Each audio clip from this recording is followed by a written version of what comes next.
wherever across the country, just to make sure, Kemini, we get the content and look at the issues for duty bearers to also solve. Oh, absolutely. And listen, we've had stories from across the country on the state of health facilities all over the country, from CHIPS compound to regional hospitals to referral hospitals. We've seen them all, and today we'll show you each and every one of them as we have a conversation on the back of that. You'll also meet our guests pretty shortly. But let's link to that video from Godwin.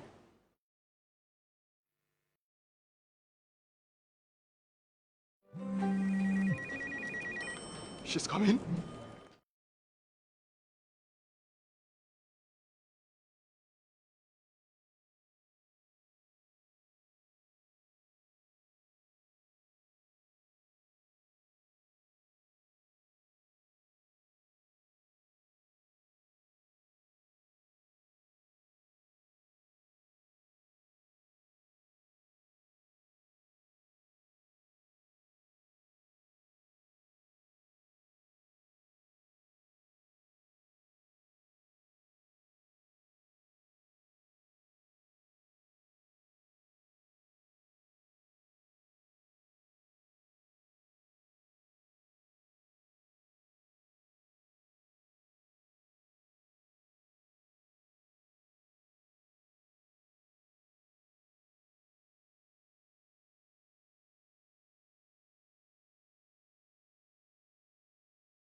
This note, it is my honor and privilege to invite the Minister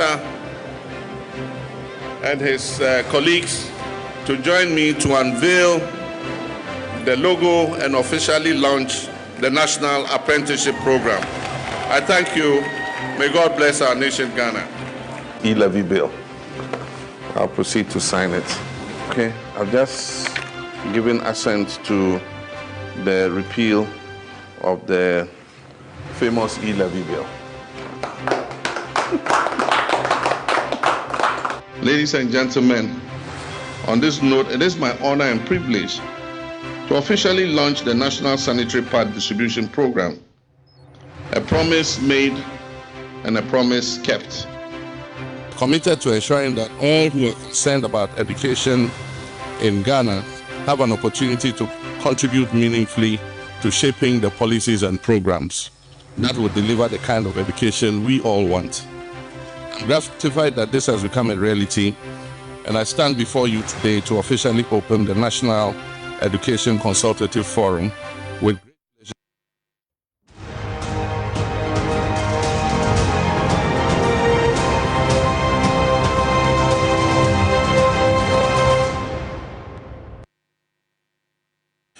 Welcome, and this is the beginning of the live coverage of the 120-day social contract that President John Dramani Mahama has with the Ghanaian people after being elected President of the Republic of Ghana, sworn in on January 7, 2025. 120 days on, exactly today, May 7, we are looking back, assessing what he said he will do, what has been done, and what is yet to be done. That's exactly our contract with you for the next 3 hours here on your Election Command Center. My name is Alfred Okanse, and stay with us because we have a packed show that's going to be encompassing all the analysis and the areas that we're going to also touch on, plus some touchscreen analysis on the magic wall, just to give you an idea of what the president said he was going to do and what has been done so far. Tell you what, we're going to bring you a live coverage of the President, John Dramani Mahama's address to the nation on his 120 days in office as President of the Republic of Ghana.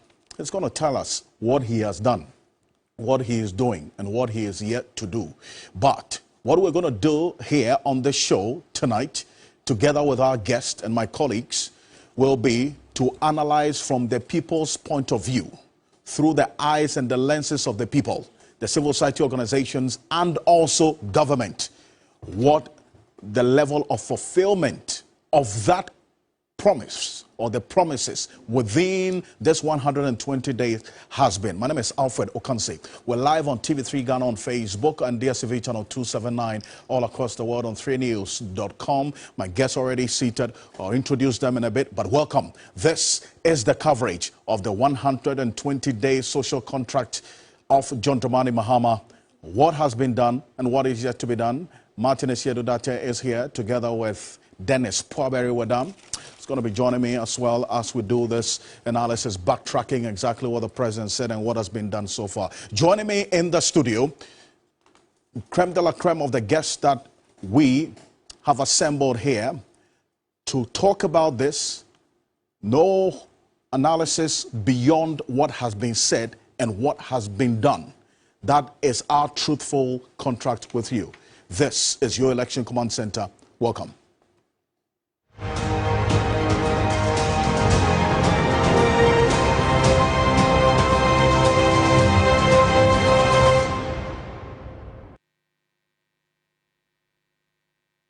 Daryl Bosso is Deputy National Coordinator of Arocha Ghana, one of the foremost civil society organizations in the environment space in this country. And they've been leading the fight against illegal mining, and that is one of the many promises that John Dramani Mahama gave to be fulfilled within the 120 days. Some borders on illegal mining. Daryl is with us. Daryl, good evening. Welcome. Good evening, Alfred. It's good to have you.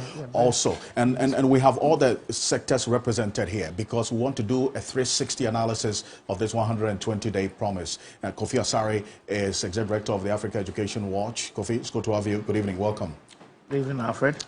Thank you so much for joining us. And from the governance perspective as well, because all of this 120-day social contract, it's a convention that has become accepted in our body politics and our democracy as a country in terms of accountability to the people. Dr. Zato is a senior lecturer at the University of Ghana Political Science Department. He's a governance analyst as well. Dr. Zato, good evening. Thank you for joining us. Good evening, Alfred. Thank you. And also joining us here in studio as well is a representative from the Ghana Union of Traders Association, GUTA. Reason being, if we're talking about the state of the economy, beyond just the numbers, beyond what we're seeing with the city and how it's appreciating against the major trading currency, the sustainability of it, and how that also ties into the president's promise within the 120-day period. Charles Kusi Apiakubi is head of business and economic bureau, the Ghana Union of Traders Association, GUTA. Charles, good evening. Thank you for joining us. Thank you. And also we'll be joined by the deputy spokesperson for the president, John Dramani Mahama, talking about none other than Shamima Muslim, who's going to be joining us in the studio. We'll have a conversation as well beyond what the president is going to be talking about. Professor Bafwa Jimendia will be joining us on Zoom. Also, we will be joined on Zoom by a number of persons as well who will share their thoughts, views, comments, and opinions with us on the issues at play. Dr. John Osai Kwapong is a fellow at the Center for Democratic Development, CDD. He's also going to be joining us on Zoom. We'll have a conversation on this. But let's backtrack a bit. Exactly what the president said whilst he was flag bearer during the launch of the NDC's manifesto ahead of that election in December 7, 2024. this 120-day social contract, the president spelled it out in detail on that day. Let's backtrack a bit. And we'll recall specifics on exactly what he talked about, and then also the key areas on education, on the fight against illegal mining, and then also the state of the economy and the dialogue that has been held so far, and then the aftermath of it as we're seeing right now. So we'll recall all of that and put the conversation in perspective tonight. And this is what the flag bearer then of the NDC, now president, said during the launch of the NDC manifesto. Take a look.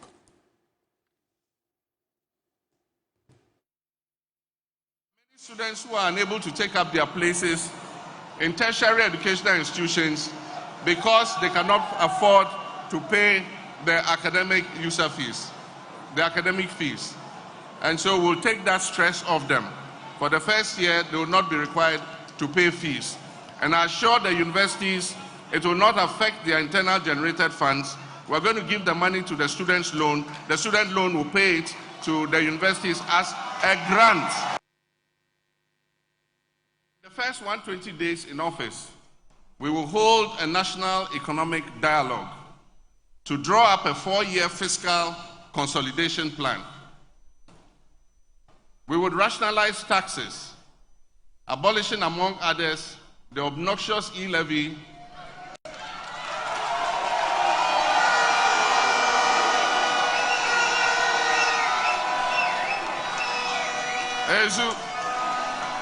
the COVID levy, and the 10% levy on bet winnings. We will institute inquiries or forensic audits into the following matters of public interest. 1, MPP's collapse of indigenous Ghanaian banks and financial institutions at a supposed cost of 25 billion Ghana cedis. We will institute an audit into the illegal printing of money by the Bank of Ghana to finance the corrupt Akufo-Addo Bawumia administration. We will investigate the 58 million National Cathedral scandal. We will investigate the COVID-19 expenditure scandal. We will investigate corruption scandals including the PDS, Ejapa, SML, ambulance spare parts, 13th All-African Games, SkyTrain, Palugu Dam, mass sets, Galamsey fraud, missing excavators, missing tricycles, illegal and inflated single-source contracts, bus scandals, and many others.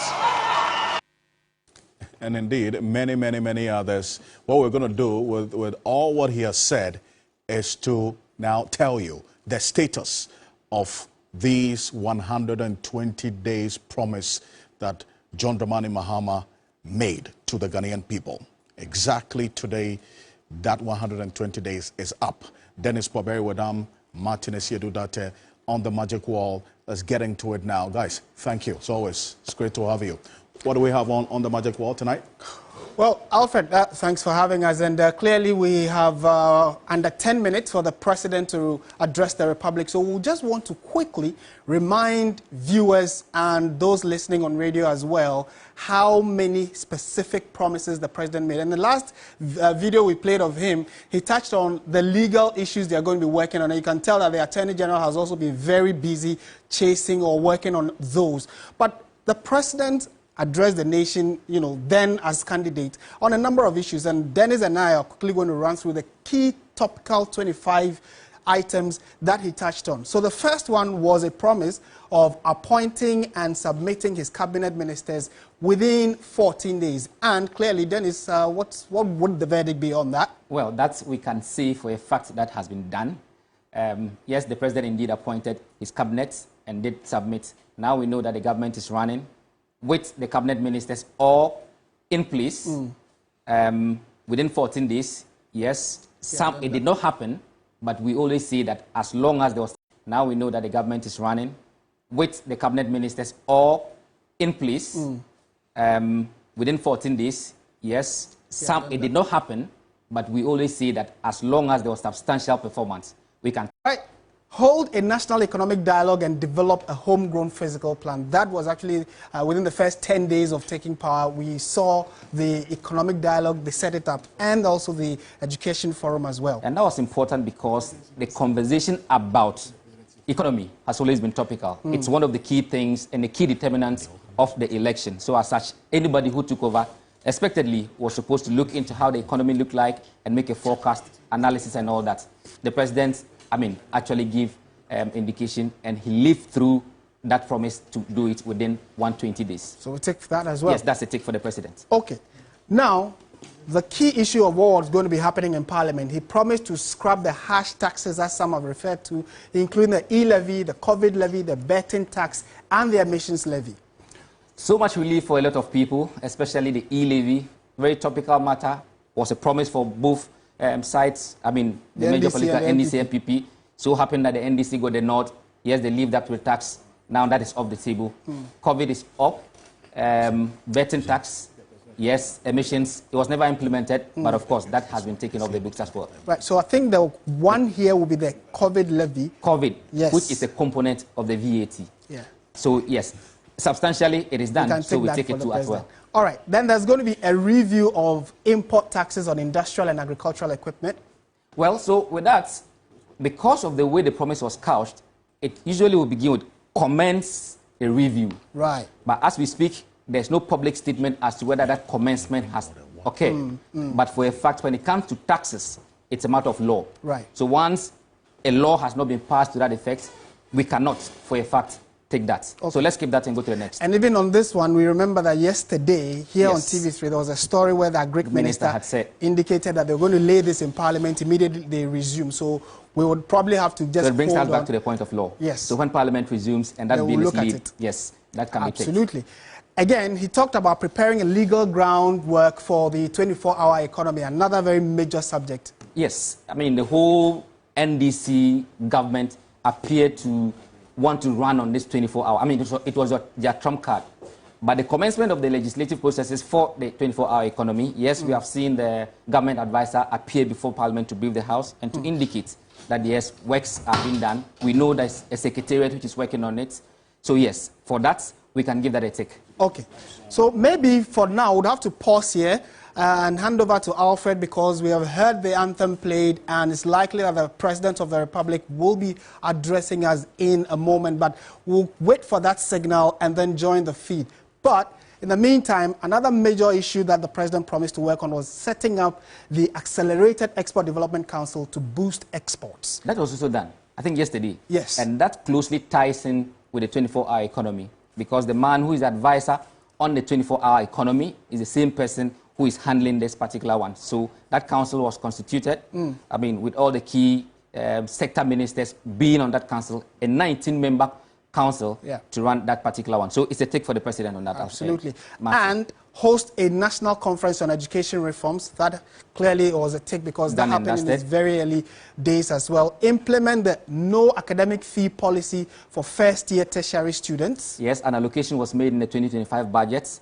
And yes, implementation actually is set to begin very soon. In fact, there's been conversation to refund students who have already paid their fees for this academic year. So that one too is a tick, Martin. Okay, and Haruna Idrisu has been very busy regarding that. Now, introduce social interventions, free tertiary education for persons living with disabilities, and then the launch of the Mahama Cares Fund. That has been done. Yes. The Mahama Cares Fund has been launched. That has been launched, yes. There's also an allocation for the free tertiary education for persons with disability. So that's a tick for the president again. We are almost ending the first 25 of the president's social contract. He also promised to distribute free sanitary pads to female students. That was done. And it was there that he also gave us an update on the vice president, where he says she would have loved to be here to do that, but was currently unavailable. So the president has sorted that out. Also, the launch of forensic audits into key corruption scandals. Now, this is very heavy. Yes, and anytime this comes up, it takes us back to the oral preparatory team. A lot of work has been done, where evidence or some information has been elicited from persons who have information in respect of some key corruption scandals. The AG has also been vocal about how he intends to proceed on some of these matters. So on that score, we can give the president a take on that. Absolutely.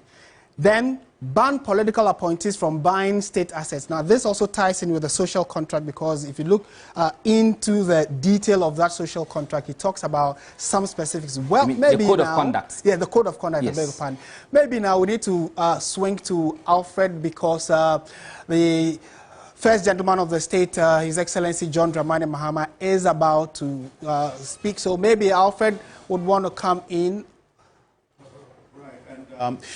We're keeping eyes on the president, because, as you indicated, yes, he is going to address the nation on his 120 days in office. We've been doing that analysis of what has been publicly stated and what he has done. And guys, there's a few more you have to run through. The 25 that we captured, some of them that we played in that video during the launch of the manifesto are not captured in there. For instance, about the investigating the collapse of the commercial banks as well by the actual administration. The president has made statements to the effect that, you recall, during the economic dialogue, indicated that that's something that's heavy on the radar. They're going to look into it. There's been no specific timelines to it as well. So, yes, let's get into a bit more of that. Martin. Right, clearly. So, Alfred, we're just, baiting time here to see how things play out. Also, President Mahama promised to allocate seed money for the establishment of the Women's Development Bank. That is a topical one. Yes, and that has been done, except that there's always the conversation as to whether the money is adequate. And for me, I think that's a different conversation. The promise was to allocate seed money. If the seed money is 1 cedi, seed money has been allocated in the budget. So that's the take for the president. The take for the president. Create jobs through a Jumera apprenticeship and the 1 million coders program. That has been done. So that actually was the launch of the program. And that launch has been done. Yes. If you pay key attention to the construction of the promises, quite a number of them has launch in them. And if you take away the launch, it may seem as though he said he was going to actually hit the ground running with it. But for the purposes of this discussion, it's launched. Yes. And that has been done. It has been launched and did it in various parts of the country to show the national nature of it. Also, he promised to scrap the ban on salvage vehicle imports to support local artisans. Yes, so this, not yet. There's a conversation on it. The Importers and Exporters Association and then those who deal in spare parts, they are concerned about this. And hopefully in the coming days, we'll see how it's going to look like. So let's keep that. Right. And then reform government scholarships to end political favoritism. Well, this, I understand the bill, it's also undergoing some drafting processes. When Parliament reconvenes, it will be laid. And because this is also a matter of law, and a law has to be passed, that would mean that it can only be done when Parliament reconvenes and the law goes to Parliament. So we'll have to hold on to that. So we'll have to hold on for that. All right. Okay. Then, so guys, ban illegal mining and launch environmental recovery initiatives. So there are just about a few more for us to do. Right, but Martin. We have a signal from Alfred now. Yes, but just on the bit about the scholarship, let's go back to that one. Dennis, you're right on it. And Kofi Asari, who's also been doing quite some work in the education reform that this administration started, that committee. And Kofi, let's have you on this one. This reform government scholarships to end political favoritism. Yeah. How far has the work been in achieving this, from what you do know? Yeah, we have an interest in that.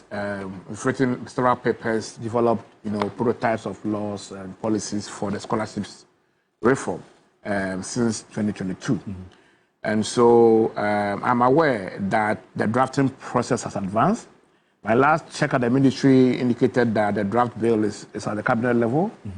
My organization submitted a formal memo 3 weeks ago to the team working on the draft bill. And so far as I'm concerned, the status of that is that it is at the cabinet level from where it will go to Parliament. Yeah. I see. So that's what we do know now, based on the updates so far. And as I indicated, Shamima Muslim is going to be joining us in a bit. We're keeping an eye on the presidency.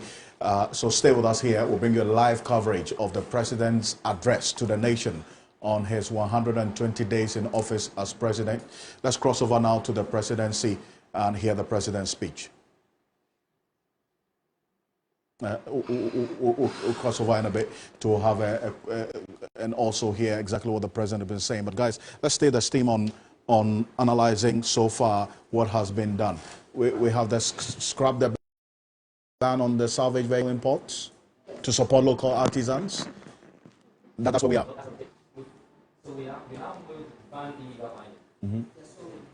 on this, yes, and we just Kofi touched... Asari's intervention was on the scholarship. On the so now scholarship, moving to, right. yes. Yeah, so now ban illegal mining. Ban, now the watchword here is ban illegal mining and launch the Environmental Recovery Initiative.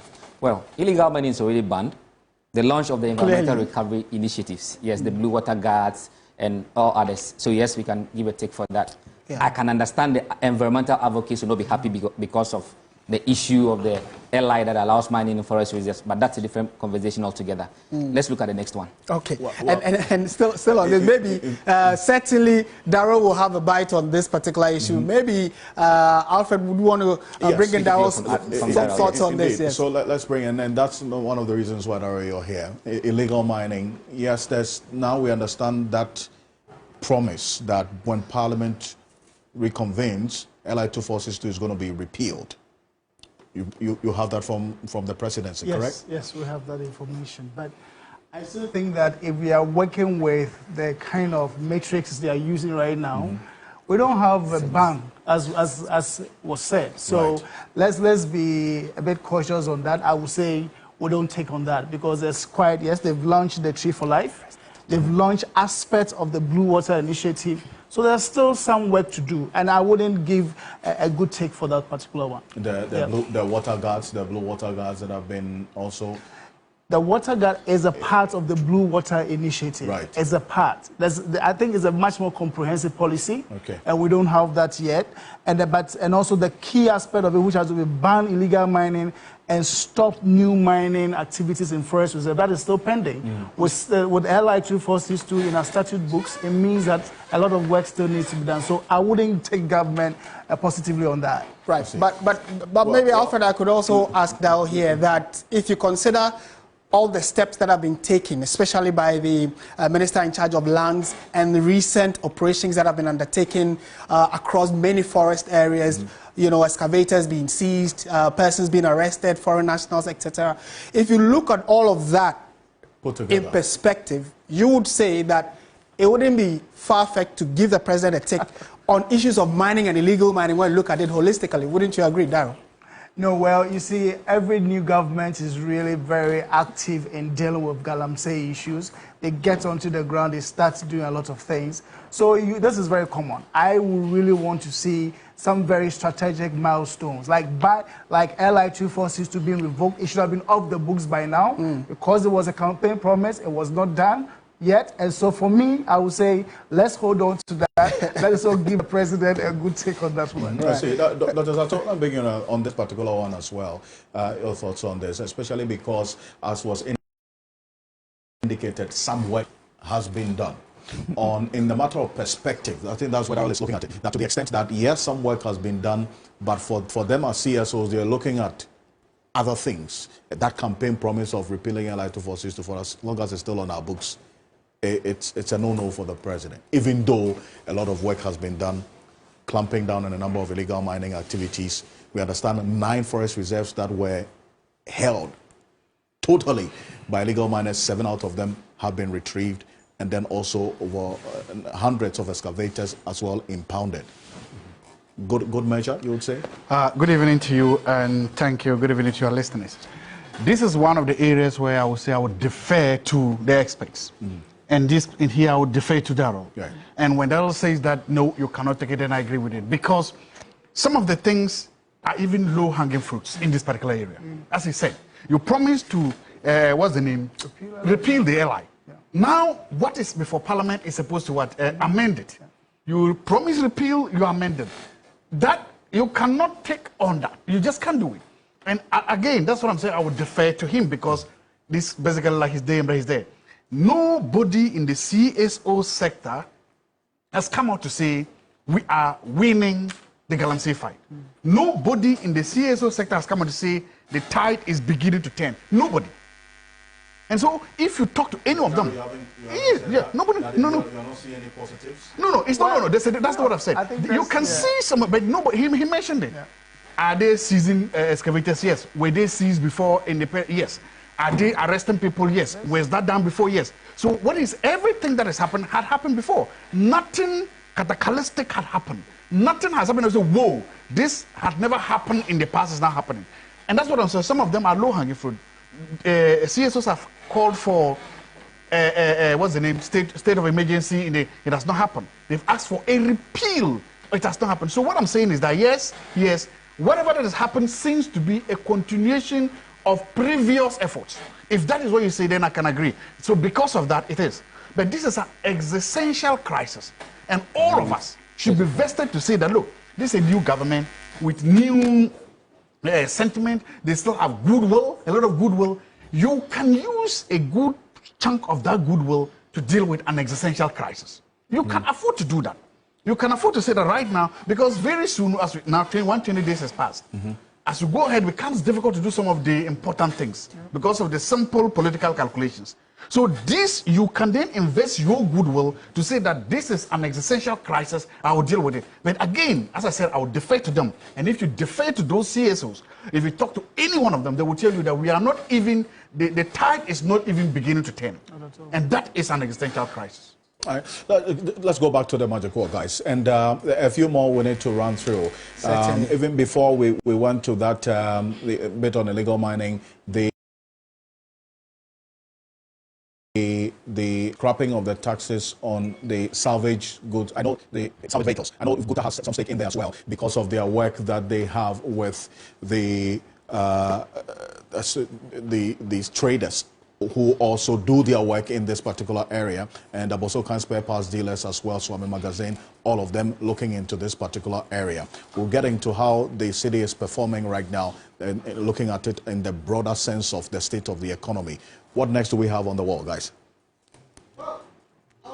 As it stands, maybe for purposes of the larger conversation, we might want to stick with Darrell and untake the bit about the ban on illegal mining. No. Okay. Well, so we have to make a case for this. Okay. And we are saying so because we are sticking to what the president put out as his promise. Okay. And like I said, if we are reading the specific promise that the president made, he said he was going to ban illegal and new mining activities in forest reserves.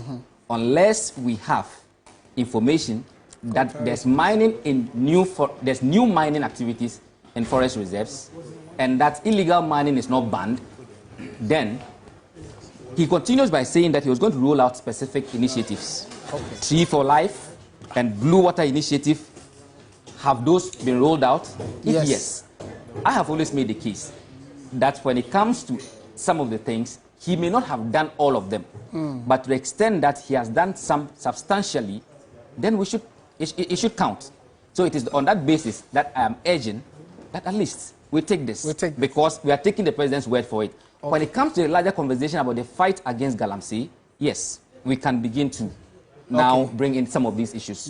By taking the president's word for it, I think he's largely succeeded in doing so. On doing that. All right. So what we are doing now, for those of you who are watching from home, we are just going through the 25 promises that the President, His Excellency John Dramani Mahama, made to, at least he hoped that he would achieve those within his first 120 days. Well, from the 7th of January 2025 to today, that 120-day period is elapsing, hopefully by close of midnight today. Then we know that that 120-day has passed. However, we're still waiting to get the green light from the office of the president, where he would be speaking to the entire nation on these same promises that we are going through. We, again, just by way of a reminder, have our guests who are already sat down with Alfred Okansi, and they'll be digging deeper into the major promises the president made. And when you look at it on face value, ours is to just highlight the key ones that we all have seen and heard and followed and even reported on here on TV3. And I'm here with Dennis Faberi Wedam Esquire. We're just trying to break down the key promises the president has made. So the next major one... Just to see, this government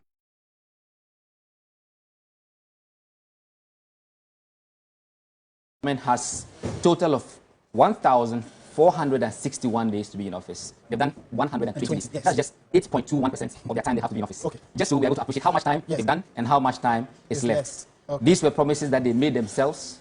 I mean, after having gone around the country, solicited people's views as to how they want the country to progress. And this is what they say they are going to do within the first 120 days. It's like they set questions for themselves. Now we're going to see whether they've answered their own questions to the satisfaction of Ghanaians. We have so far dealt with 20 5 more to go. Okay. But as you can see, as we are taking and on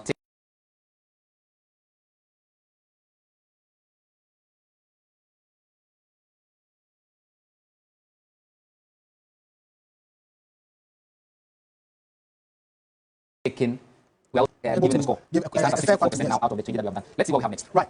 The president, here on TV3, the president promised to introduce the Black Star experience aimed at boosting tourism in the country, and that has been done. And that's also the launch of the Black Star experience. Nothing more, nothing less. The promise was to launch. We have seen that launch happen. So we give the president a take on that. Absolutely. And that's where the president said that when it starts rolling out properly, he will be there to, he will be on the catwalk. Exactly. And then also join the fashionistas. Perhaps exhibit. what we should be pushing for after this 120 days is for the president to commit to do something else so that we can hold him to that. Maybe perhaps the next 100 days after the 120 days, or perhaps next 4, just something. So we are able to hold him to a certain standard, and so that he can also account to Ghanaians. That's a good suggestion. I'm sure the president and his handlers who are watching us will probably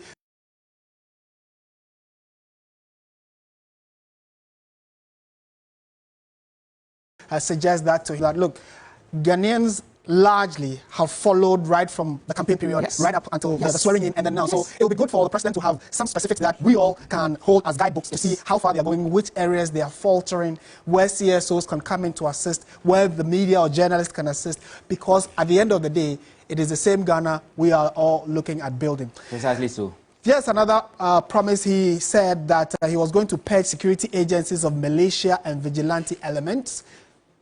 Yes, so this is also another issue that was very topical. I mean, right from 2017 coming to 2020, especially with what happened at IOS West Wagon, there was a law that was passed, but the president still thinks that there's the need for the security services to be rid of militia and then vigilante.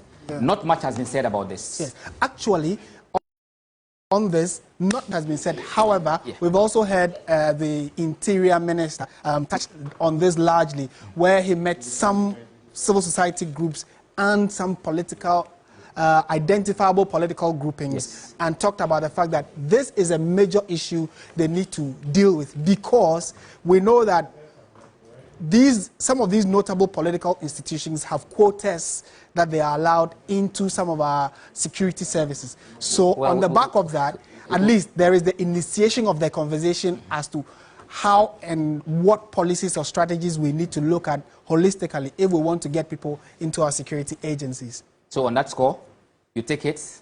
I don't. No, on that score we will not take it, because you can't hear even though there's a conversation about it. Okay. Now, the reopening of investigations into major unresolved crimes, the full version of this talks about issues that have to do with IOS West Wagon and then other election-related matters. Okay. And you recall...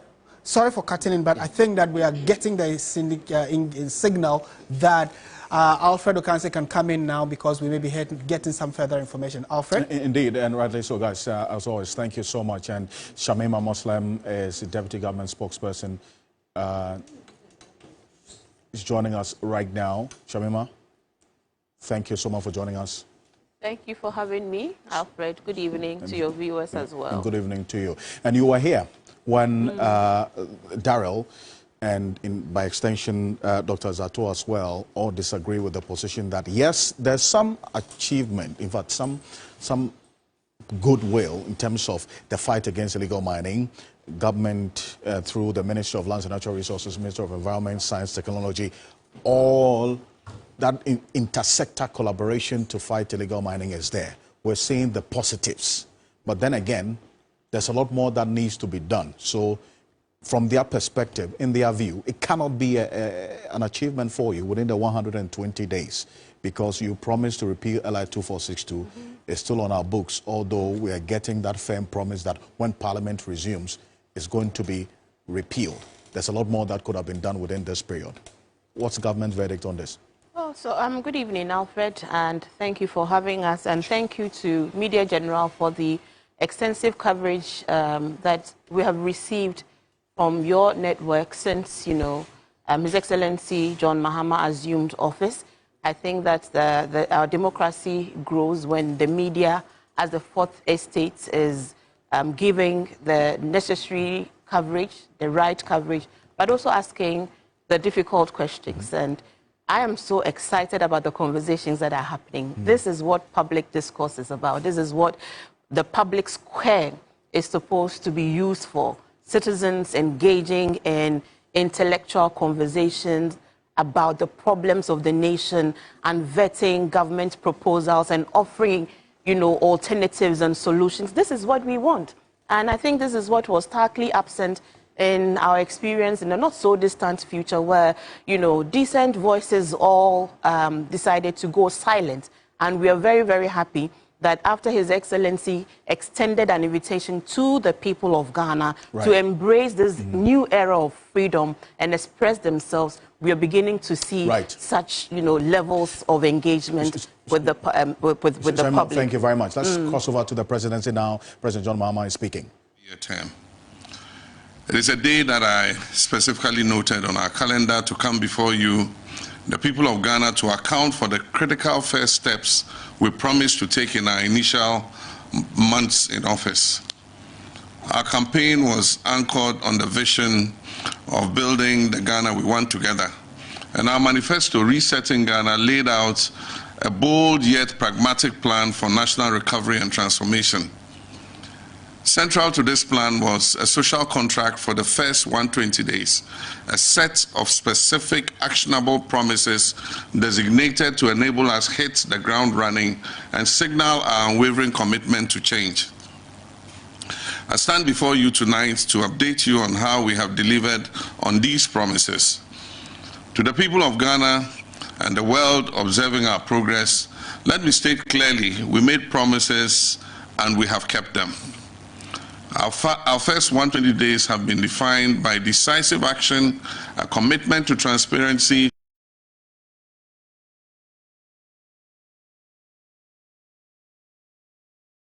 and a relentless focus on laying the foundation for building the Ghana we want, a just, prosperous, and united Ghana. Let me now walk you through the progress we have made on the specific commitments outlined in our 120-day social contract. We promise to form a lean and efficient government.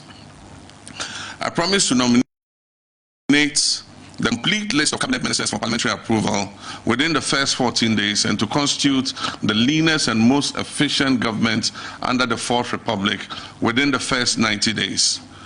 As promised, I announced the complete list of my cabinet ministers for parliamentary approval within the first 14 days of being sworn in. They were all successfully vetted and approved, and they have hit the ground running.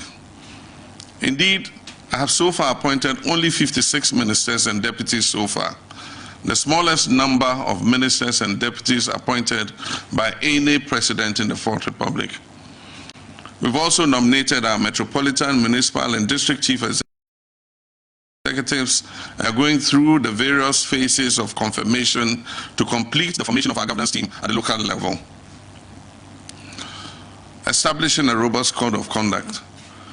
I have committed to establishing a robust code of conduct and standards for all government officials to instill integrity and accountability from day one.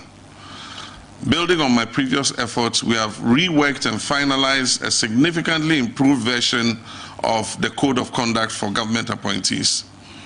The comprehensive document launched last Monday addresses new areas including a prohibition on purchasing state property directly or indirectly, regulations regarding hampers, and clear monetary limits for official gifts.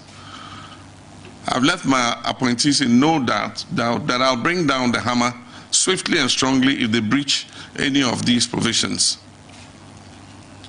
We promise to hold a national economic dialogue within the first 90 days to understand the state of our economy and build consensus on the way forward.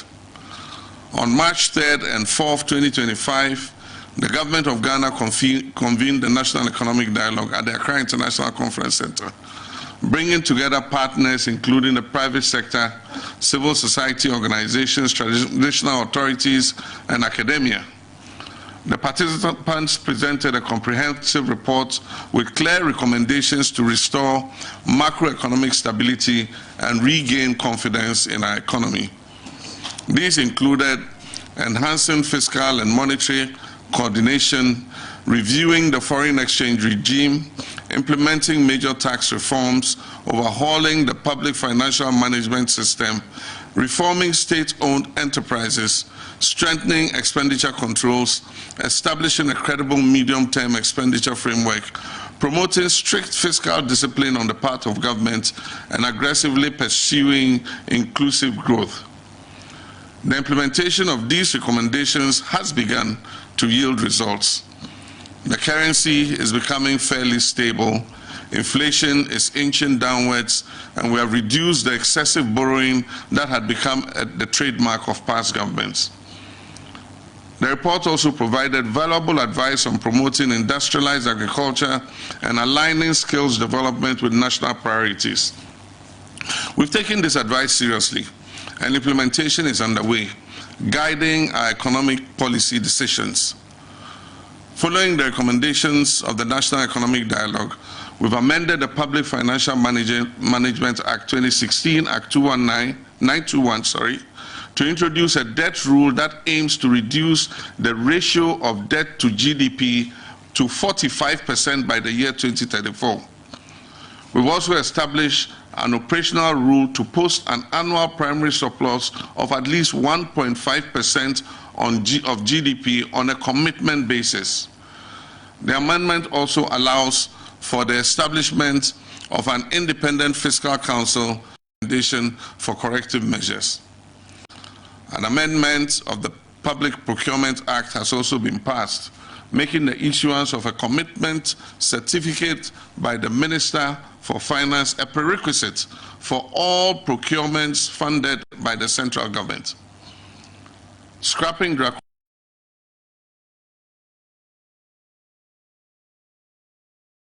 draconian taxes to alleviate hardship and ease the high cost of doing business. I promise to scrap the e-levy, the COVID levy, the 10% levy on bet winnings, and the emissions levy within my first 90 days in office. These tax expenditure measures were central to our 2025 budget statement.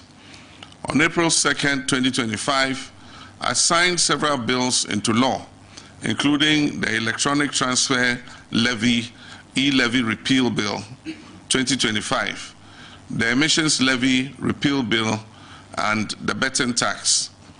We have delivered on 3 of these 4 specific tax repeals as promised. The COVID levy has intricate linkages to the existing IMF program.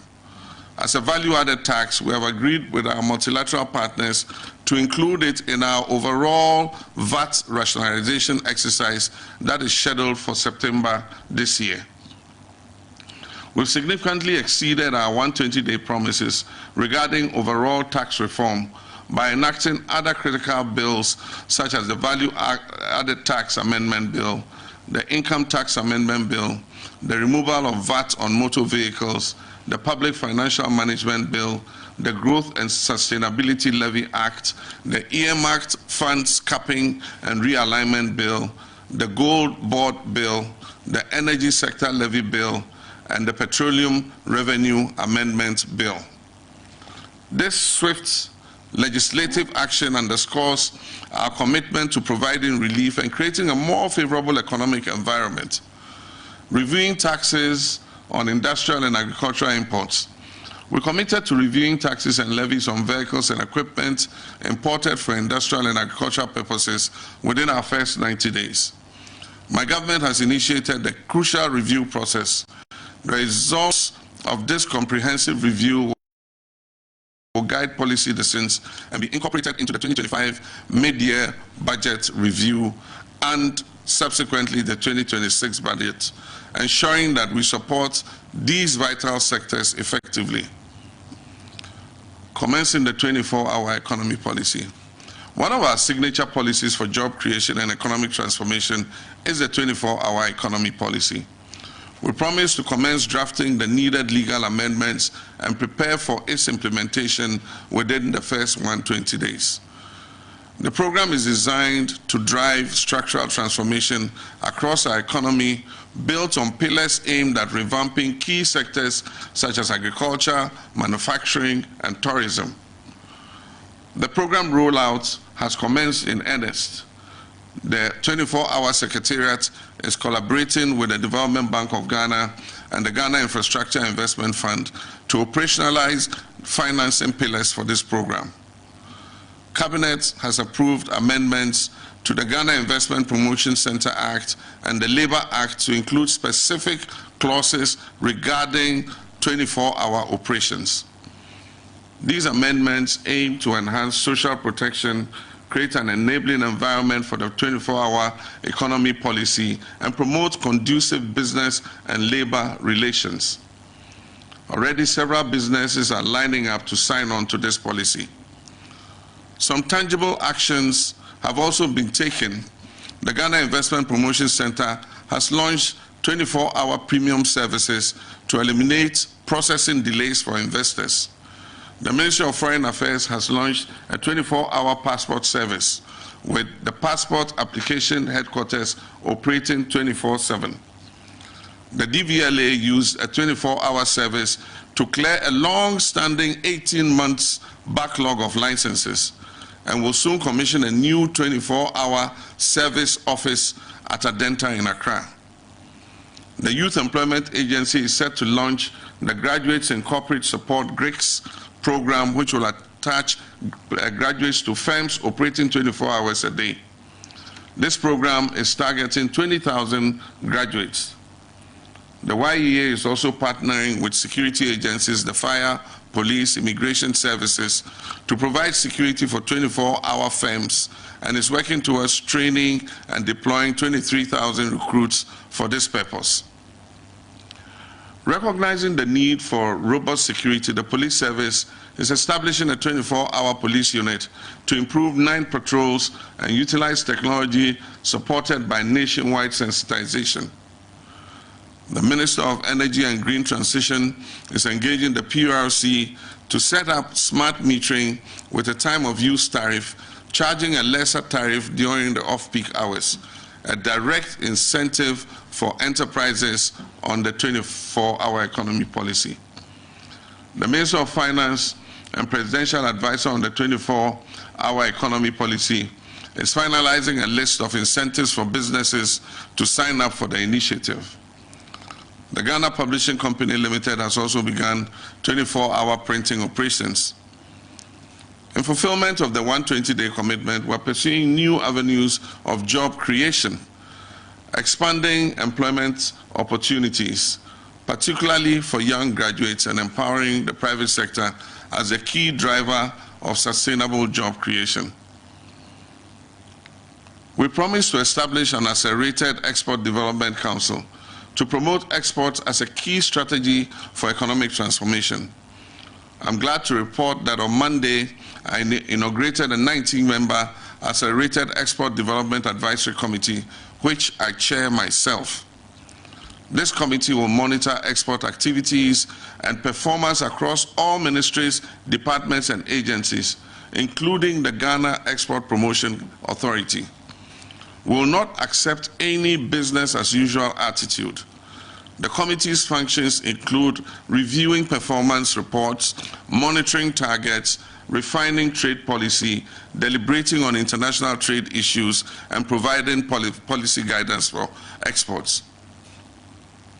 Ghana's export sector faces challenges, including cumbersome documentation processes, requirements from under-resourced regulatory bodies, and inefficiencies at our ports. According to the International Trade Center, these inefficiencies cost Ghana $4.3 billion yearly in losses, export losses. Sectors such as fisheries face contamination issues, and vital segments, including women and SMEs, remain underrepresented in our export sector. Establishing the Accelerated Export Development Authority Committee is crucial as a central platform for coordinating reforms, driving execution, and unlocking Ghana's full export potential. Under this Accelerated Export Advisory Committee, our bold strategy to grow non-traditional export earnings by several multiples over the current $3.5 billion exported annually by at least 2028. The Africa Continental Free Trade Area offers an unprecedented opportunity, and we're positioning Ghana as a regional manufacturing and export hub. This year, we aim to triple the number of companies certified under the African Continental Free Trade Area Rules of Origin. We intend to scale up our export readiness, training for youth and women, and expand into new markets while consolidating our existing partnerships. Ghana will become a hub for products, digital services, knowledge exports, and our creative industries. Convening a national consultative conference on education. I promise to convene a national consultative conference on education to build consensus on the necessary improvements to our education sector. I'm glad to report that this promise has been fulfilled. Over 2,000 proposals were received, including a survey on free senior high school with 20,000 respondents. The report on the consultations will be ready by the end of May 2025 and will be made public. The extensive consultation was crucial to building a genuine national consensus for sustainable reform in our education sector. The no academic fee policy for all first-year students in public tertiary institutions was a key promise to ease burden on families and expand access to higher education. My government has taken concrete steps to implement this. 452,940,012 Ghana cedis has been allocated for the payment of academic facility user fees for 156,294 first-year students in public tertiary institutions for the 2025 academic year. Get Fund has also been instructed to pay the fees directly to the tertiary institutions, ensuring timely disbursement. The No Fee Stress application portal has been developed and is now live for first-year students to register and authenticate their eligibility for this government funding. Introducing social interventions, free tertiary for persons with disability, and Mahama Cares program. We're committed to introducing vital social interventions like the free tertiary education for persons with disability and the Ghana Medical Trust, fund, otherwise called Mahama Cares. For free tertiary education for persons with disabilities, budget allocation for beneficiary students has been captured in the 2025 budget statement. The Minister for Education has made relevant data available for Get Fund so that it can prepare for the payment for this 2025-2026 academic year. The Ghana Medical Trust Fund is a bold national policy that provides direct financial support to Ghanaians who are suffering from chronic diseases that are not fully covered by our national health insurance scheme. It serves as a lifeline for chronic disease care. On April 29, 2025, I officially launched the fund at the University of Ghana Medical Center, where I pledged 6 months of my salary as my contribution to start. Vice President Nana Jane also pledged 4 months of her salary to the Mahama Cares Fund, and I have since directed that every government appointee of mine should contribute at least the equivalent of 1 month's salary to the fund. This includes CEOs and all other appointees. I encourage every Ghanaian to contribute as you are willing and able. The short code for the contributions across all mobile networks is *225#. *225#.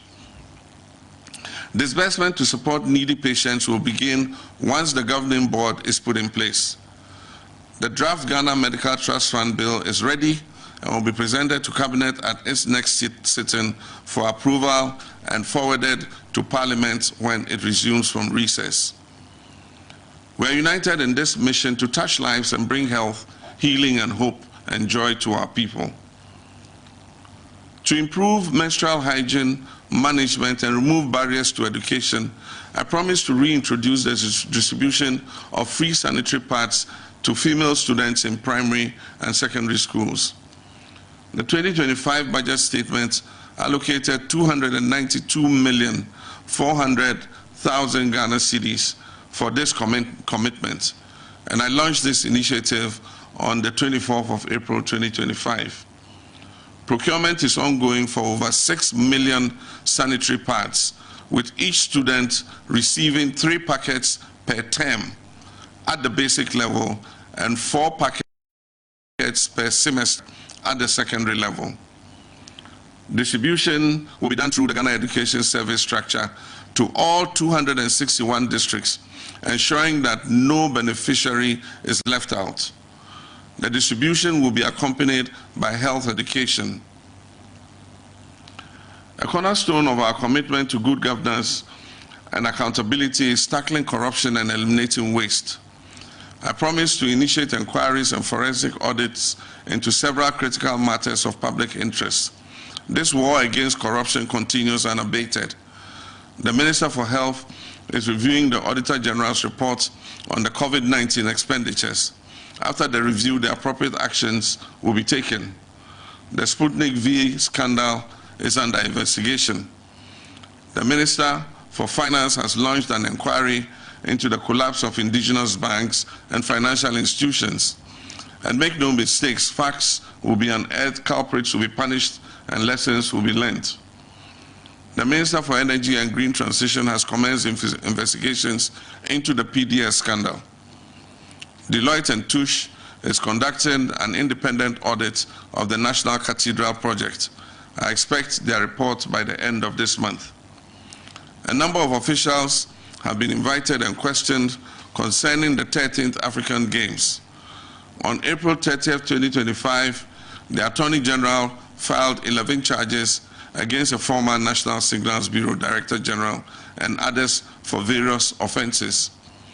Charges will also be filed in the Accra SkyTrain and the National Service Ghost Name scandals. The Office of the Presidential Advisor on Corruption will continue to receive complaints and reports regarding graft for onward transmission to the Attorney General, building on the success of the oral mechanism, which received over 2,000 complaints in just a few weeks. As promised, my commitment to fighting corruption is not limited to recovering loot from past appointees. We will also ensure that our own appointees serve Ghanaians responsibly and are held to the highest standards of accountability. To reinforce public trust and ensure equitable access to state resources, I pledge to implement a government policy prohibiting political appointees from purchasing state assets. Reports of former officials acquiring public properties after regime changes have eroded public trust, particularly the alarming surge under the previous administration. In response, our policy prohibits all political appointees, their assigns, and closely associated persons from purchasing state assets. Section 5B of the Code of Conduct provides a clear sanction: immediate termination of appointment if an appointee is found to be in the process or has purchased any state asset directly or indirectly. Allocating seed money for the Women's Development Bank. We promise to allocate seed money to establish the Women's Development Bank to empower women entrepreneurs and promote economic inclusion. Accordingly, 51,300,000 Ghana cedis was allocated in the 2025 budget for this purpose. We're finalizing the working structures of the Women's Development Bank, and details will be made public soon. Priority job creation programs. Job creation is a top priority for my administration. We promise to launch the Ejumara National Apprenticeship and 1 million coders program in the first budget. These programs are designed to stimulate youth employment, entrepreneurship, and innovation. The Ejumara program has been launched to train and support 10,000 youth-owned businesses annually, and budgetary allocation has been made for that. 2,000 viable businesses will receive funding based on scalability and the potential to create jobs. This program targets Ghanaian-owned youth-led businesses across all educational backgrounds, with specific directives to allow access for women and persons with disability, unemployed and out-of-school youth, and our vulnerable populations. Under the National Apprenticeship Program, the goal is to provide vocational training for more than 500,000 young Ghanaians over the next 5 years, beginning with an initial 10,000 apprentices. The beneficiaries will receive training in high-demand sectors. They will receive stipends and starter toolkits and certification at the end of their training. A dual apprenticeship model blending classroom instructions with hands-on training will be used. I've directed the prioritization of women. At least 45% of apprentices must be women, and persons with disability, at least 5% of trainees must be persons with disability and marginalized groups. The 1 Million Coders program is a cardinal initiative for a digitally inclusive, data-driven economy. 1 million young Ghanaians will be trained in digital skills for the business process outsourcing and KPO sectors. The pilot training began in the Greater Accra, Ashanti, Bono, and Upper East regions. The technology sector is a key pillar of Ghana's economic reset, and we're taking bold steps to equip our youth to be the future of work. Commence review of Customs Amendment Act 2020. To rescue the local automotive repair industry, we promise to begin the review of the Customs Amendment Act 2020 to remove the law banning the importation of salvage vehicles. The Minister for Trade and Agribusiness has extensively engaged relevant stakeholders, including new and second-hand car dealers and assemblers. Her report has been forwarded to the Ministry of Finance, where a draft bill is being prepared for Parliament. To ensure fairness and transparency and eliminate political patronage and corruption in awarding government scholarships, we promise to lay before Parliament a new bill to streamline administration and prohibit political appointees from accessing government scholarships. Cabinet has given policy approval for the new Scholarships Authority Bill to be laid before Parliament to fulfill this promise. I hope Parliament will consider and pass this bill expeditiously when it resumes sitting. This bill will establish the Ghana Scholarships Authority, a fair and transparent system focused on needy and deserving students and national development priority areas. Protecting our environment, especially from the threat of illegal mining, has been a strong commitment. We promise to ban illegal and new mining activities in forest reserves and roll out our Tree for Life and Blue Water initiatives to heal and sustainably harness our environment. In the first 120 days, we've taken decisive action through a 5-pronged strategy to overhaul and sanitize the mining sector. This includes regulatory reforms and strengthening the law enforcement, including joint task forces, arrests and seizures of mining equipment, stakeholder collaboration, reclamation of degraded lands.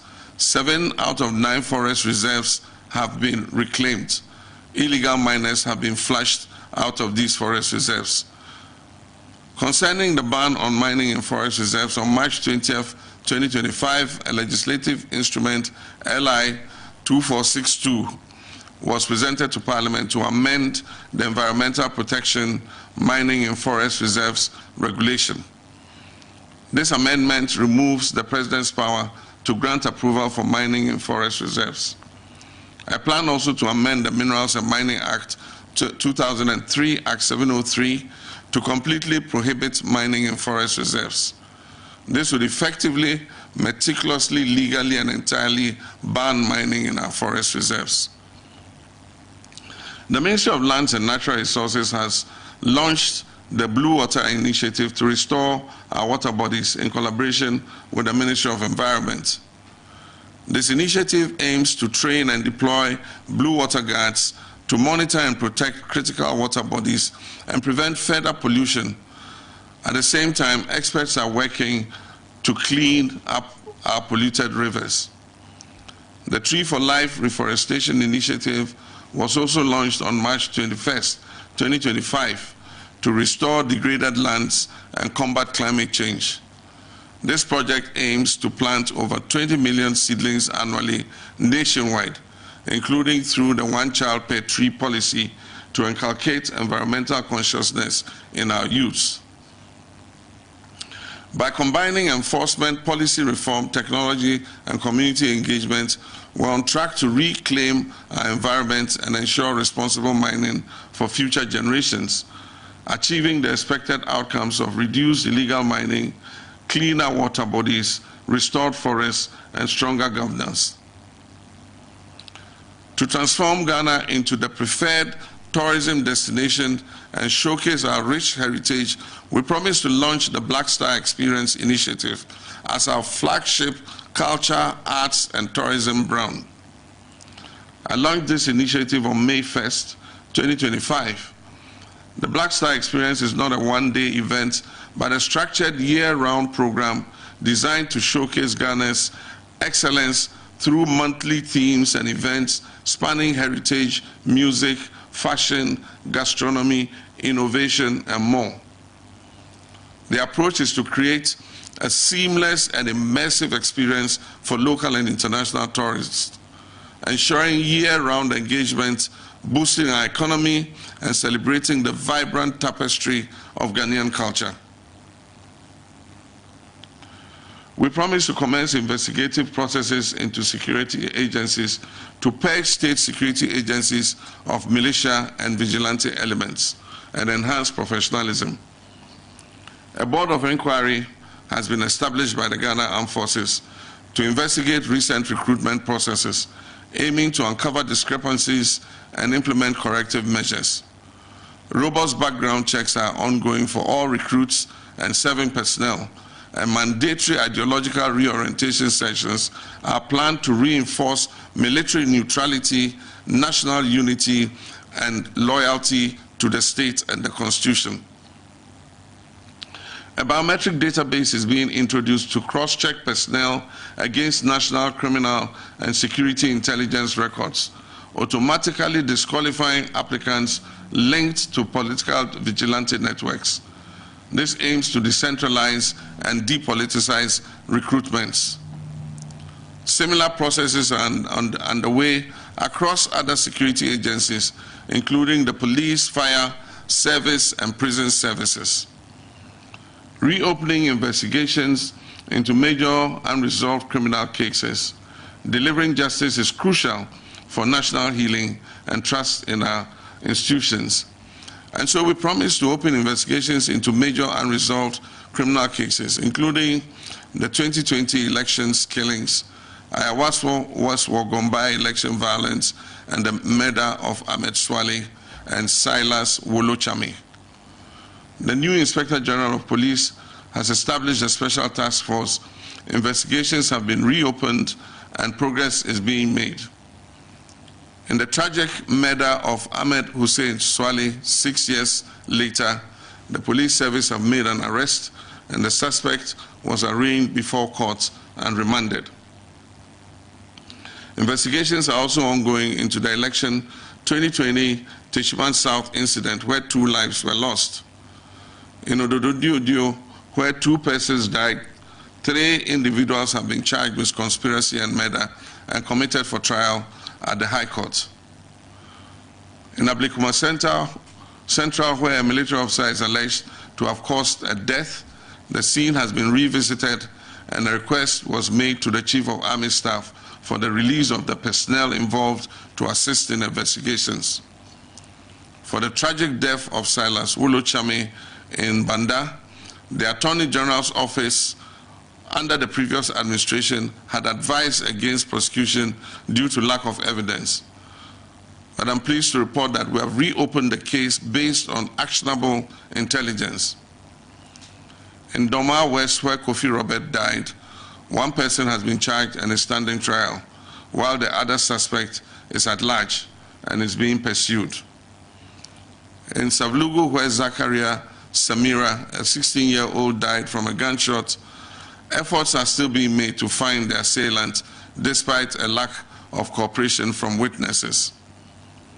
And concerning the January 31st, 2019, Ayawaso West Wogombai election violence, where 18 persons suffered injury from individuals later identified as national security operatives, we will not let that matter die without justice being served to the victims.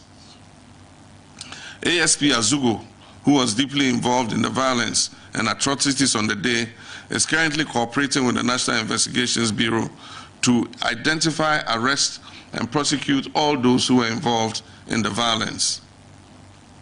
With respect to cases from the 2024 election violence that resulted in tragic deaths in constituencies like Tolong, Damango, Autusenya East, Nkranza South, Ofinso North, and Ahafua North Southwest, the cases are being investigated by the Special Task Force. These are senseless deaths that should never again happen in our nation. Elections are to choose leaders, not to murder our citizens. We are committed to ensuring accountability for political violence so that it will not happen again.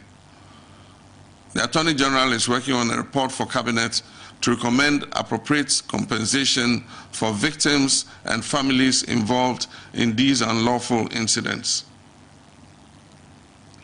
Ladies and gentlemen, we promise to initiate a probe into the VRA Akosombo Bond Dam spillage to address the man-made disaster caused by the VRA spillage and prevent future occurrences. We promise to initiate a probe and take steps to compensate the victims. So this administration set up a committee chaired by Engineer Kek Kofi, a former VRA chief executive. The committee has recommended strategies to prevent future occurrences, including establishing what is called a controlled spill flood plan and implementing downstream engineering solutions for flood management. I've directed that the recommendations be implemented immediately. I further indicated that if they are not properly implemented and another destructive VRA flooding occurs like in 2023, the VRA CEO and deputies must resign or be sacked. Initiate immediate steps to compensate flood victims. The 2025 budget has made provisions for the compensation payments, and a team has been put together to coordinate the compensation exercise. I call on the chiefs and people of the affected areas to facilitate the smooth and peaceful execution of this compensation exercise. We promise to shake up and realign state-owned enterprises to enhance their profitability and their value. On March 13, 2025, I hosted a high-level meeting of CEOs under the State Interest and Governance Authority, SIGA, to underscore the critical importance of reforms. We are implementing an enhanced performance management system with clear targets, monitoring financial and operational performance, and promoting good governance in these institutions. A deep dive study is underway to uncover the root causes of challenges and provide insights for targeted strategies to foster innovation and adaptability. My vision is clear: to transform the SOEs into robust pillars of economic growth. This may involve shutting down some of them or merging some of them together. SIGA is facilitating discussions to revive the produce buying company, deliberating with the Ghana Stock Exchange about the potential listing of at least 10 of the SOEs on the stock exchange, and encouraging them to prioritize dividend payments as their primary objective this year. My fellow citizens, this has been a comprehensive account of our actions in the first 120 days of my administration. We laid out a social contract with you, the people of Ghana, with specific promises for this critical initial period. Tonight, I'm pleased to report to you that we have fulfilled these promises. From forming a lean government and establishing a robust code of conduct to taking decisive action to scrap burdensome taxes, initiating inquiries into past wrongdoings, launching major job creation programs, tackling illegal mining, reviving our environment, promoting our tourism and export sector, streamlining scholarships, supporting vulnerable populations, and holding our security agencies accountable. The foundation for resetting Ghana and building the Ghana we want together is being laid with speed and determination. These actions are not merely check boxes on a list. They signify a fundamental shift in how government operates, with transparency, accountability, efficiency, and a profound sense of urgency for the well-being of every Ghanaian. Fellow citizens, I take my promises seriously, and my word is my bond. Although we've established a solid foundation in this first 120 days, considerable work remains on the journey to realize the Ghana we all want together. This journey requires the collective effort of all of us, and I'm profoundly grateful for the mandate you have given me and my government to lead this nation. Your trust is our most valued asset, and we'll continue to work tirelessly to deserve that trust. And so I call upon every Ghanaian in every city, town, and village, in every sector of our economy, across every political divide, to join hands with us. Let us continue to work hard together, united by one purpose and a shared vision, to overcome the challenges and build a brighter, more prosperous future for our beloved nation. I thank you for receiving me in your homes. I thank you for your attention this evening. May God bless you all, and may God bless our homeland, Ghana. Thank you. Right.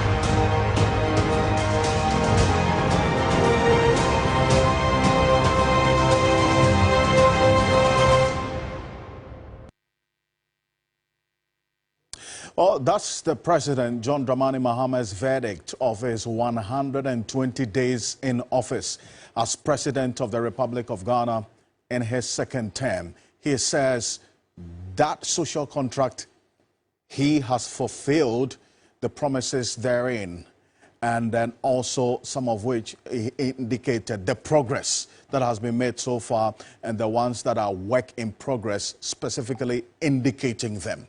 There are divergent views on some of them. In fact, my panel tonight also hold different views about the issues. But if you look at the detail that the president also gave as the chief executor of the promises within this 120 days, is convinced beyond reasonable doubt that he has fulfilled what he said he would do to the Ghanaian people in this social contract. A number of things that he said from the security perspective as well. As we go on, we'll have a security analyst joining us, because that's an area that he spent quite some time to talk about the cold cases that have been reopened, and then also investigations into the killings in the 2020-2024 elections. And we're also getting to know that DSP Azugo, who was a commander of the National Security SWAT team, that led that whole operation during the Ayawaso Wagon by-election, we understand is cooperating with the National Intelligence Bureau into investigations into what exactly happened there and the persons who perpetrated that crime. So that's another highlight there from the security perspective. On the education front, he touched on the scholarships, which we have talked about, and then also getting us to know that there's a survey that had over 20,000 respondents on the free senior high school policy. The outcome of that survey, he says, will be published in the coming days for us to also be guided in the conversation about the free senior high school policy and many others as we go on. And then I'll come back to the table, and I have my guest still with us in the studio. And from this round, I'll start off with you, Shamima, because you were on when the president started the address. In his mind, he says he's fulfilled the promises and tick the number of boxes in there as well. But earlier, you heard the concerns that were raised, specifically about illegal mining as well. The president says there's work being done. A lot. But the CSOs, and by extension, you have some sentiments about what has not been done so far. You think the president acknowledged that from what we heard? Yes, because this was a status report. And my key takeaway is that we should join hands to build this Ghana we want. Because this Ghana, this new Ghana we envision, will not be built by only political leaders. It will be built by all of us contributing to the cause. And you did say, it's almost like you've set your questions for yourself as a teacher and you have your marking scheme. So His Excellency sets his questions and he has his marking scheme. And from our marking scheme, based on our motive and our intention, if you look at them, again, we as a communication unit, we went through the entire 25 promises. And we can confidently say that of the 25 promises, 20 have been done and 5 are in various progress states or status. And so if you look at his speech, he has explained for those areas that people have concern about, for example, COVID-19 levy. Yes. He's given us an explanation, which is a very tenable explanation and a reasonable explanation for why the COVID levy is not out. But you can measure his commitment by what he has done with the other ones that he has abolished. So the concern for the business community is that you don't measure effort, you measure results, your outcome, is it not? So yes, the promise to take off e-levy has been fulfilled. The betting tax has been fulfilled. COVID-19 is still on our books. I spoke to the finance minister. He says there are already measures in place by end of year, yes. all things being equal, yes. which the president also corroborates. But that cannot be said to have been fulfilled. If you were to assess, it cannot be said to have been fulfilled. No, so if you were to assess the taxes that we promised of the 4 or 5, if we have achieved 1 and 1 is in progress, is that a fail? You know, so we must be fair in the way we assess. That is certainly not a fail. Because it is, we promised to abolish a number of taxes, including COVID-19, and we have done 4 of them. And COVID-19 is already in the process. It's not like we haven't touched it. So the tax rationalization, you know, that we have promised, the finance ministry is hard at work, working together with our development partners, with the IMF, group to agree on the exit plan. And by September, we should have a new VAT rationalized scheme that should give us the platform to now remove the COVID-19 levy. I think every fair-minded person listening to this explanation would not question their commitment to actually, the fear should be that there's really no commitment and that this is just buying time to continue with the COVID. September will come, the end of the year will come, and that will be the truest test to the integrity of His Excellency if he refuses then to abolish the COVID-19 It's a fair levy. point, but the context we're doing this analysis is within the 120 days. Yes. So you can understand why that conversation about not being about the effort and a lot more about the results so measured. Because you were quite clear that 20 have been fully fulfilled. Yes. And the other 5, some of them are at the various stages. But even stages. if you watch the 25, we have not started measuring impact yet. So these are foundational actions that we have taken. So we have appointed a lean government. But can we assess the impact of that lean government? That is a 4-year tenure. Yes. So if you should look at the promises as indications of commitment to transform and to act, and the beginnings of that commitment materializing in some of these basic decisions that we have taken. And nobody who is really fair-minded will question, therefore, the results. If you're talking about results, so we say we're going to do this, we have done it. But measuring impact is a longer-term process. And in our 120-day social contract, we are well aware of those framings. But we said that we needed to, as soon as possible, restore trust in the Ghanaian economy. And to do that, we needed to do some tangible things, foundationally. And because we have done those things, you have heard reports from the IMF spring meetings. Our development partners are happy with the trajectory that we are moving. They're fully on board, and they support His Excellency's plans to restore the economy as well as to deal with the vexed social problems that we have. And so for us, as a government, we are very pleased with how far we have come. And we're even setting new targets for ourselves into the next quarter and beyond, towards the end of the year, because there need to be urgency to the actions so that people don't feel like it's business as usual. And so for us, we are very happy, and the likes of Professor Stephen Adai has come out. We know him. He's a veteran governance expert, and he believes that this government, under His Excellency John Dramani Mahama, has done excellently well. Not perfect, not 100%, but there's real ray of hope and commitment, and I think that the people of Ghana will join hands with him to move this nation forward. Right. And Charles, I'll bring you in. Beyond all of us also feeling the impact of the COVID levy still on receipts when you go out there to buy anything from the supermarket. You, Guta, do business. This was one of your major expectations of this administration. Do you find solace in the assurance by the president and then also the process already in place to have it removed, even beyond this 120 days? All right, thank you, and good evening to your viewers and my co-panels here. In fact,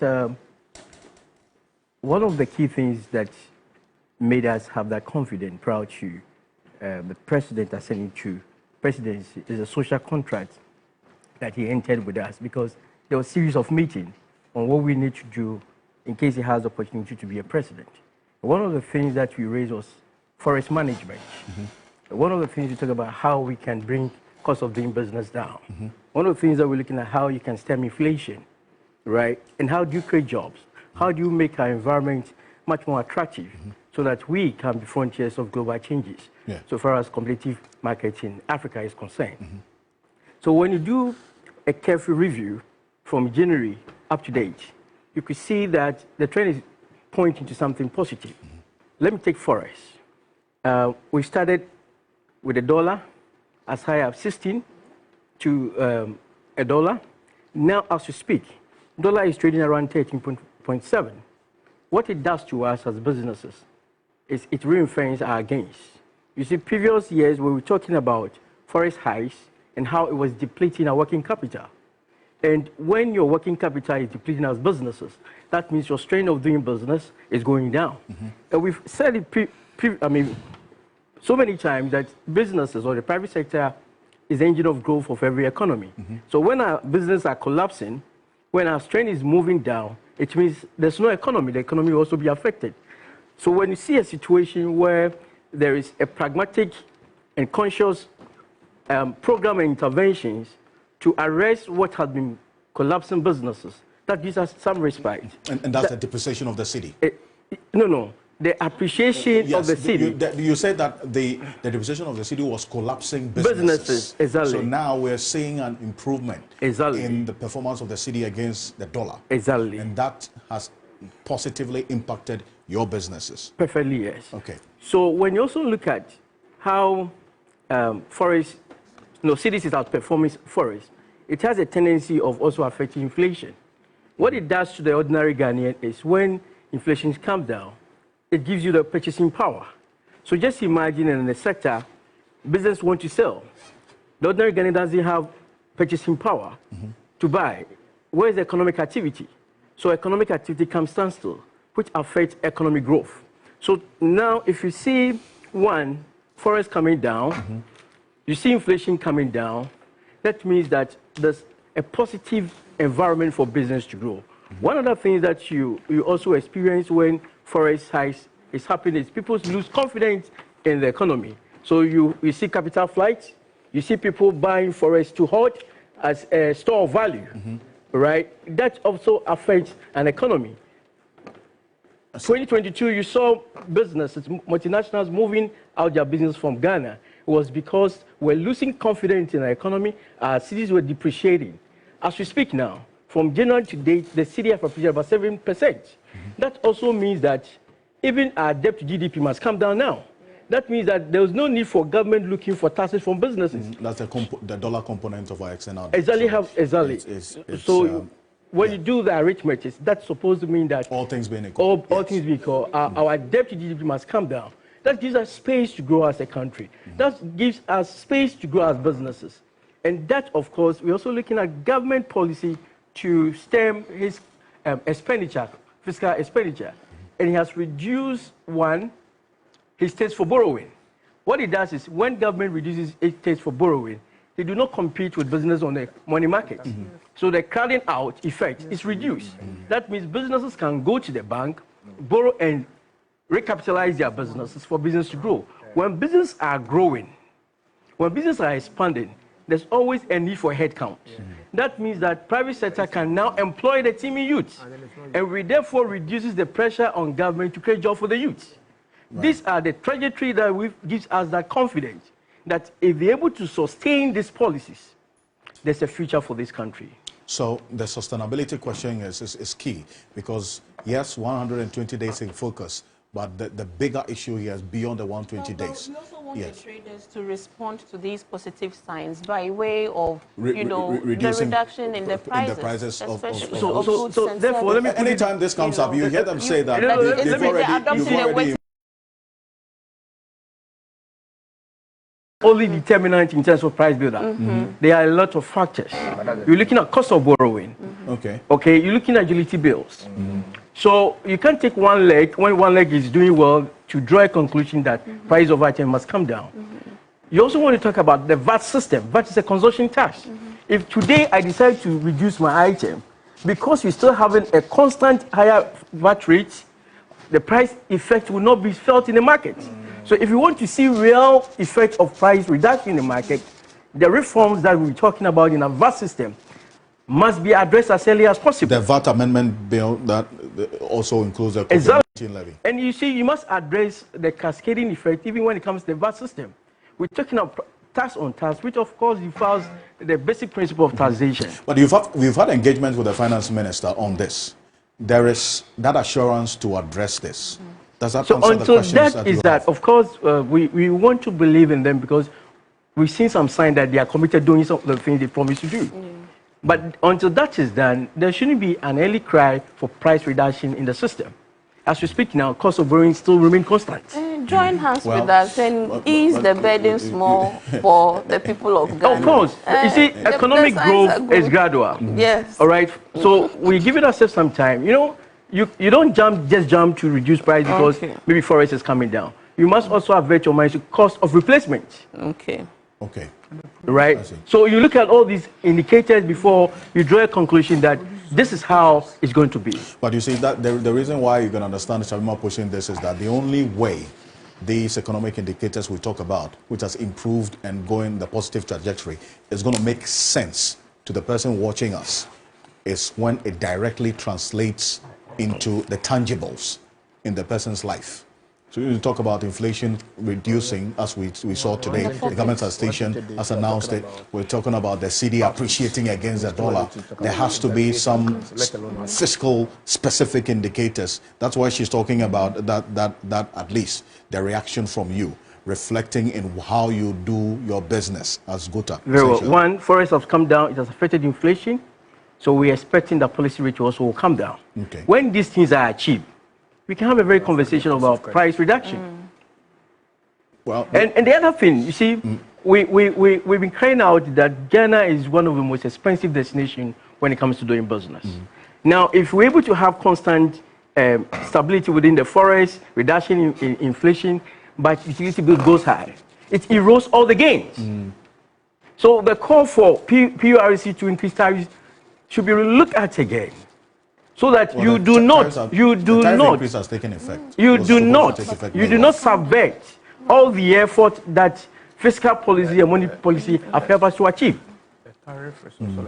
It's important.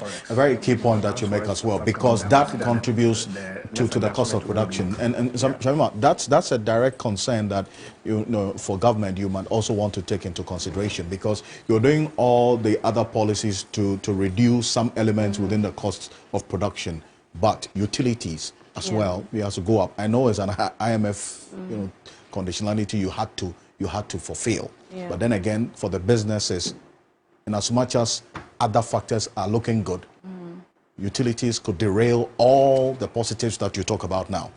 True, and if you also look at the other side of it with the cost of fuel, which is also coming down, we hope that, at the end of the day, the combination of all these positive signs would reflect in the pockets of the Ghanaian. This is our ambition and our goal as a government. And we've heard him, and we will continue with the engagement with you to also still respond to the positive as a sign of goodwill to the people of Ghana, that business is responding to these positive, signs, and not also making a windfall out of some of these positive, signals that are coming through, whilst government continue to work to rationalize the entire system and ensure that we have a robust economy that is actually good for business. You would hear His Excellency also mention about some of the businesses that have already expressed interest in joining the 24-hour economy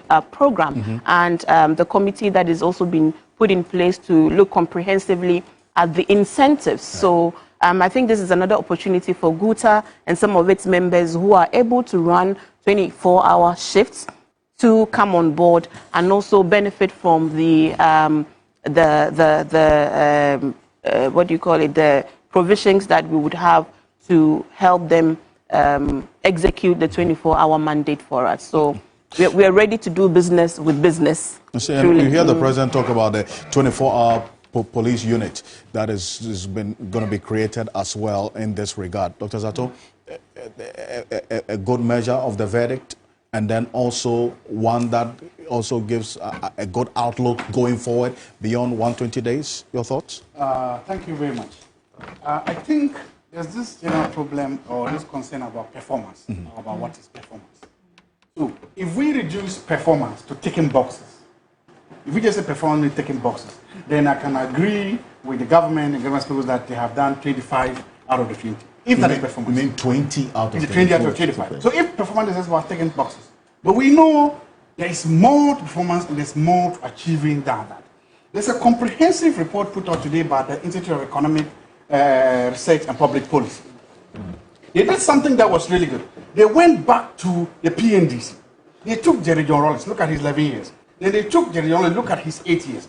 After that, they took Kufuor 8 years. They took Professor Mills, may he so rest peace, Jerry Rawlings, may he so rest peace, did his 4 years. They took JDM 1, did his 4 years. They took Akufo-Addo, did his 8 years. And all of them, they are looking at their first 120 days to look at what they have achieved. If you look at that report that was published today, you would realize the IARPP scored His Excellency the President almost 34% of his achievement, 36.2. He's a failure. He has the lowest of all this. I'm quoting from a report that has been published. First, based on which indicators? I'm making the point. Let me make them. Yes. JDM1, the first JDM that came, he achieved 58% in his first 120 days. So even by his own record, I'm just saying, if you just look at the report again, I'm looking at what I've said. Even by his own record, his first term, his first 120 days are far better than his current 120. Let's go by the record. But for me, I don't want to go by which record exactly. His first 120 days. What are we even measuring and comparing? What he promised to do within what he promised to do and what he achieved within the 120 days. That was the report they used. They used that methodology to say every president came inside. That's why, because you said you are quoting from a research. Yes. I want to find out which indicators did the research use to result in that 34% that you talk about. JDM first term, No, that is, this is at Mills. JDM first them, they look, energy crisis, infrastructure, economic growth, social programs, energy crisis. And they use all of them to score. And that was how they came to that. The same measure they used by everybody. But I'm coming back to a bigger point. I want to focus on one particular promise, which is the code of conduct. The president said he was going to come at the code, which is an excellent idea. As a student of governance and public policy, I'm really happy that it was supposed to be a code of conduct to govern how we do these things. It's a good idea. Excellent, I support it. Problem is, that code of conduct has come out, and already there are serious problems with it. Very serious problems with implementation and evaluation. The minimum, you say you don't receive a gift of up to 20,000. So ask a question. Is it a day, per week, or per year? So how, when you say, so is it like today, if I receive a gift of 20,000, tomorrow I can receive another 20,000? Can I receive daily? Or is the 20,000 limited to the whole year or the whole term? What is the limit? That ambiguity is not good to hold people when you're talking about morals and ethics. Remember, morals and ethics fail when there is that small gap, ambiguity gap. So where is it? Secondly, when you now say that, how do we enforce this? How do we value goods and services that are supposed to come to somebody for this? And who does that?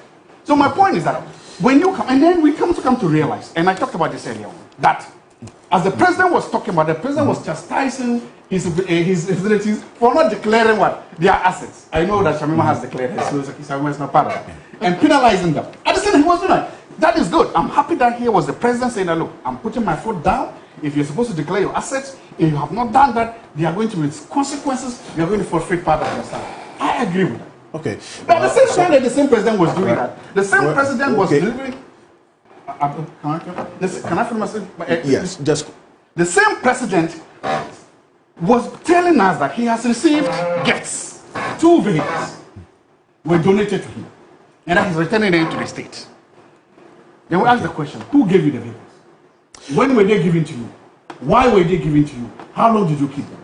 These are ethical and moral issues that should feed into the same thing as the ethical issues. Okay. So for me, I'm happy that we have an ethical and moral code. I'm happy and I pray and hope that people should abide by it. It is good for our governance, but let's make it more stringent, let's make it more strong, so it can help us to achieve this objective. Now, Chama, I want to respond to when we'll check your microphone, Dr. Zato, for you. Chama, now, I want you to respond to the specific issue about the feedback that this code of conduct that was launched 2 days ago has generated, specific to that particular threshold of the gift of 20,000.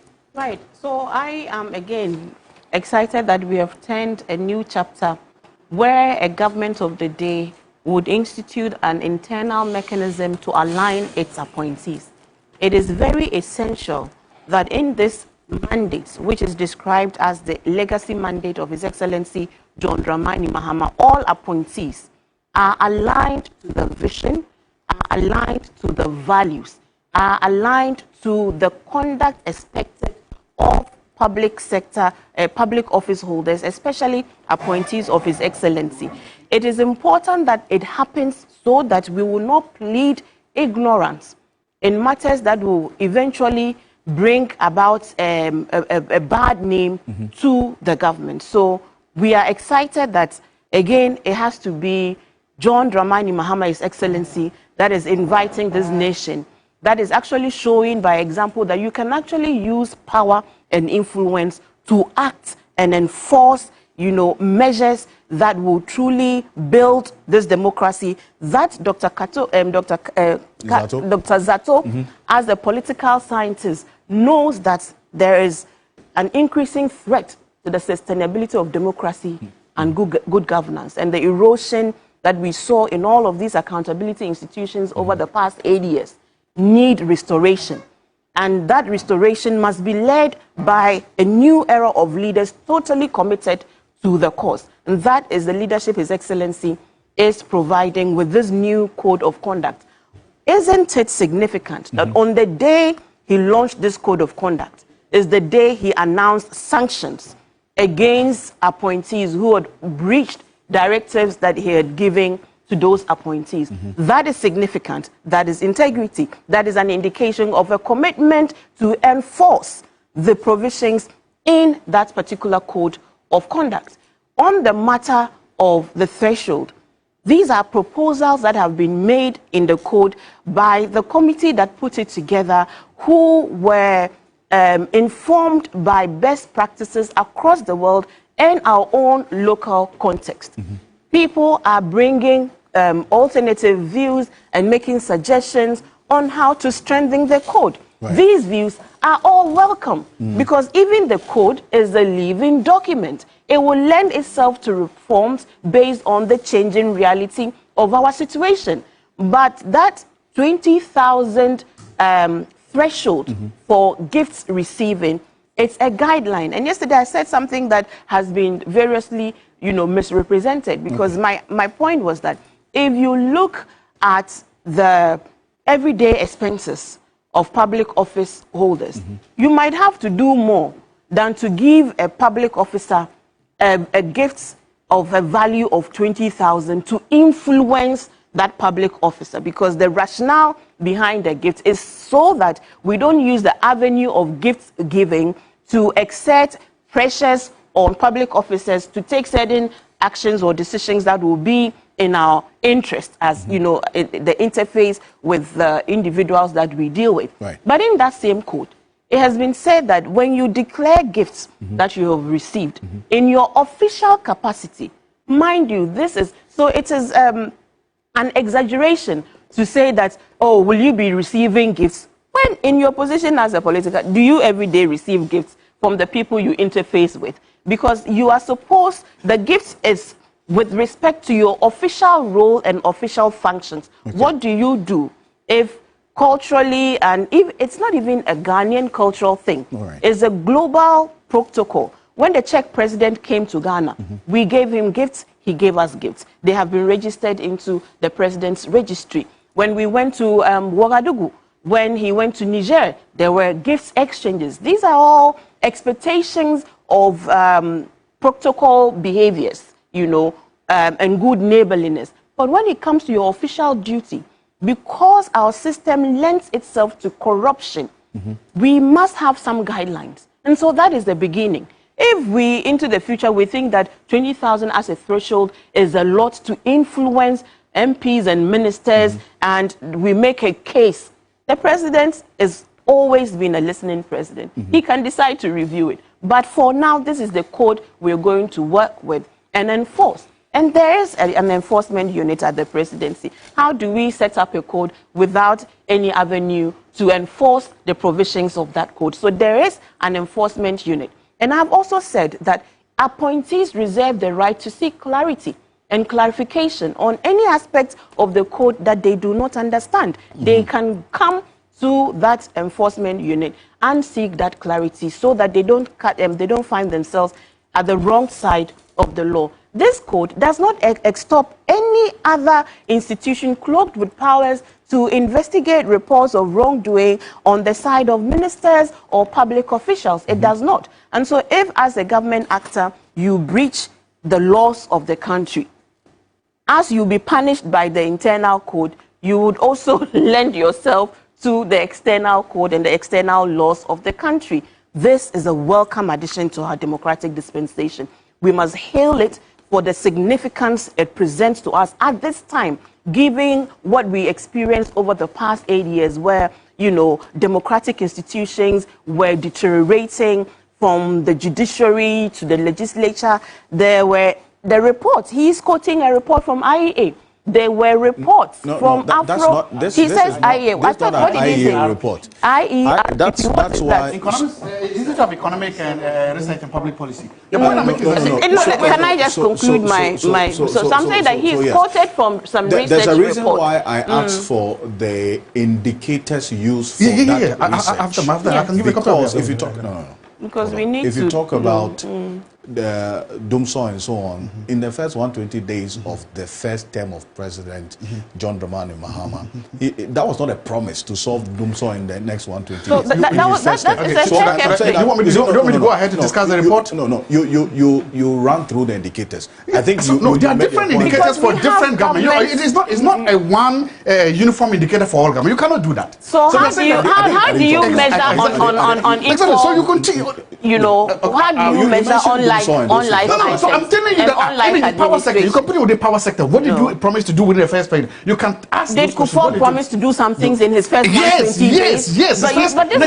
You can't. It's possible to assess any government based on 90 days. The 90 days. On what indicator? We gave you our indicators. We gave you our social contract. Did Kufuor say that after 90 days, come and measure me on A, B, C, and D? Yes, relax. You are very energized. Thank you. I just so relax.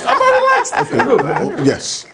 So, Chama, conclude on the point. So my conclusion is that to be fair to this to Dr. Kato, and I would encourage him to be fair to himself, because again, you're putting out a report of parameters that we are not aware about. Because did all these presidents you mentioned, from Jerry Rawlings, did they come and tell Ghanaian people that within this my 4-year mandate, I'm going to go into a 120-day social contract, and within that 120-day, I'm going to do A, B, Z, and D, and so measure me by that? So you cannot now go and pick and choose what aspects of someone's 120-day that you are assessing and giving marks based on. But you have a right to grant, you have the right to, you know, assess the performance. But wrapping up on the code of conduct, again, we are reiterating the fact that there's a new era of leadership, and we're inviting Ghanaians to come on board, join hands, so that we will enforce and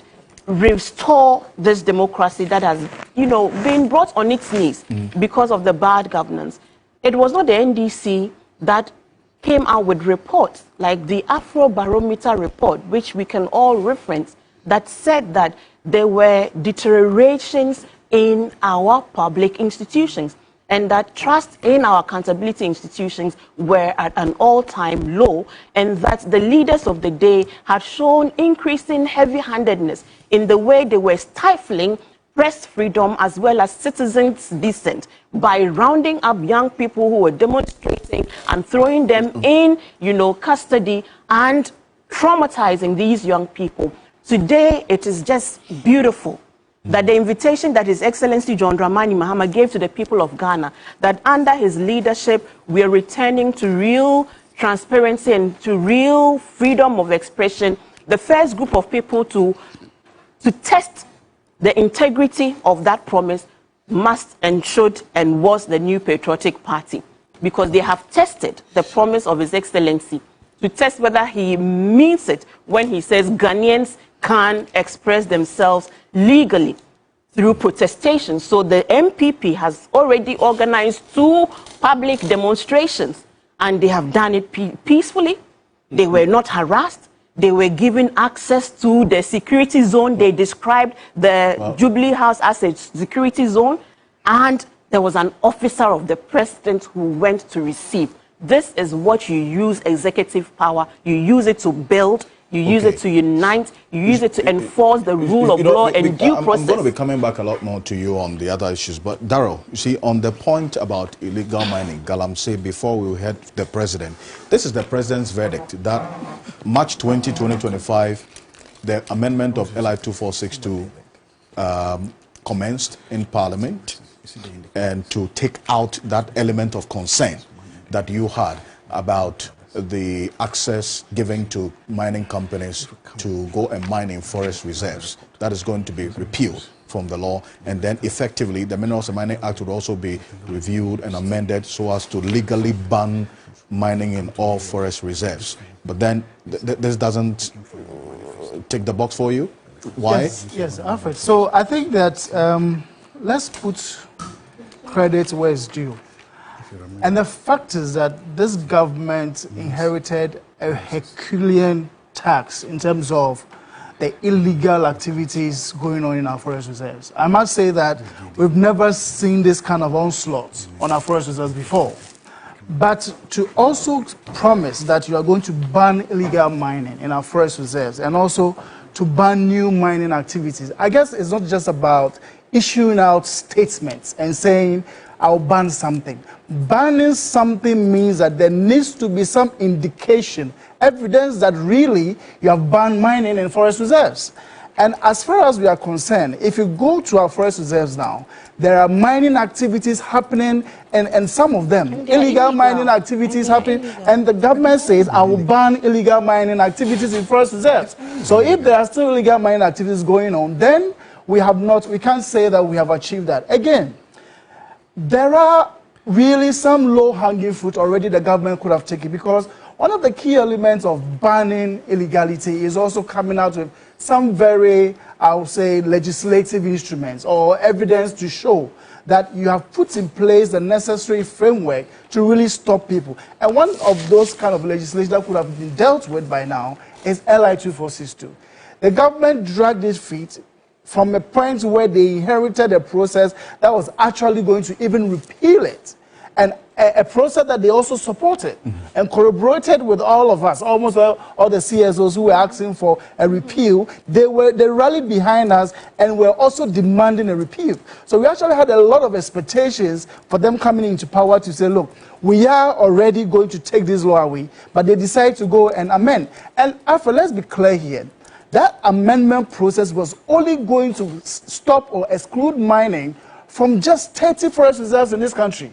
There are over 288 forest reserves in this country. So if you amend to only save less than 10%, you have really not done anything. So for me, I think that we shouldn't just be talking about a statement of ban, but let's really see the indicative actions. And I'm not saying that a lot has not, some things have not been done. We have seen the actions of government working with the police, the military, to flush out some of these illegal miners in the forest reserve. The previous administration did it. But let's really see those very...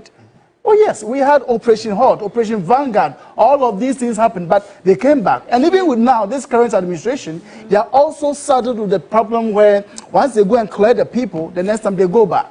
We have been talking about having presence, persistence, and permanency of security services on the ground through a state of emergency. The government thinks that it is now draconian at a time when in the previous administration, they thought it was the way to go. So I think that, yes, a ban, you say you would do it, but we are yet to really see that happen.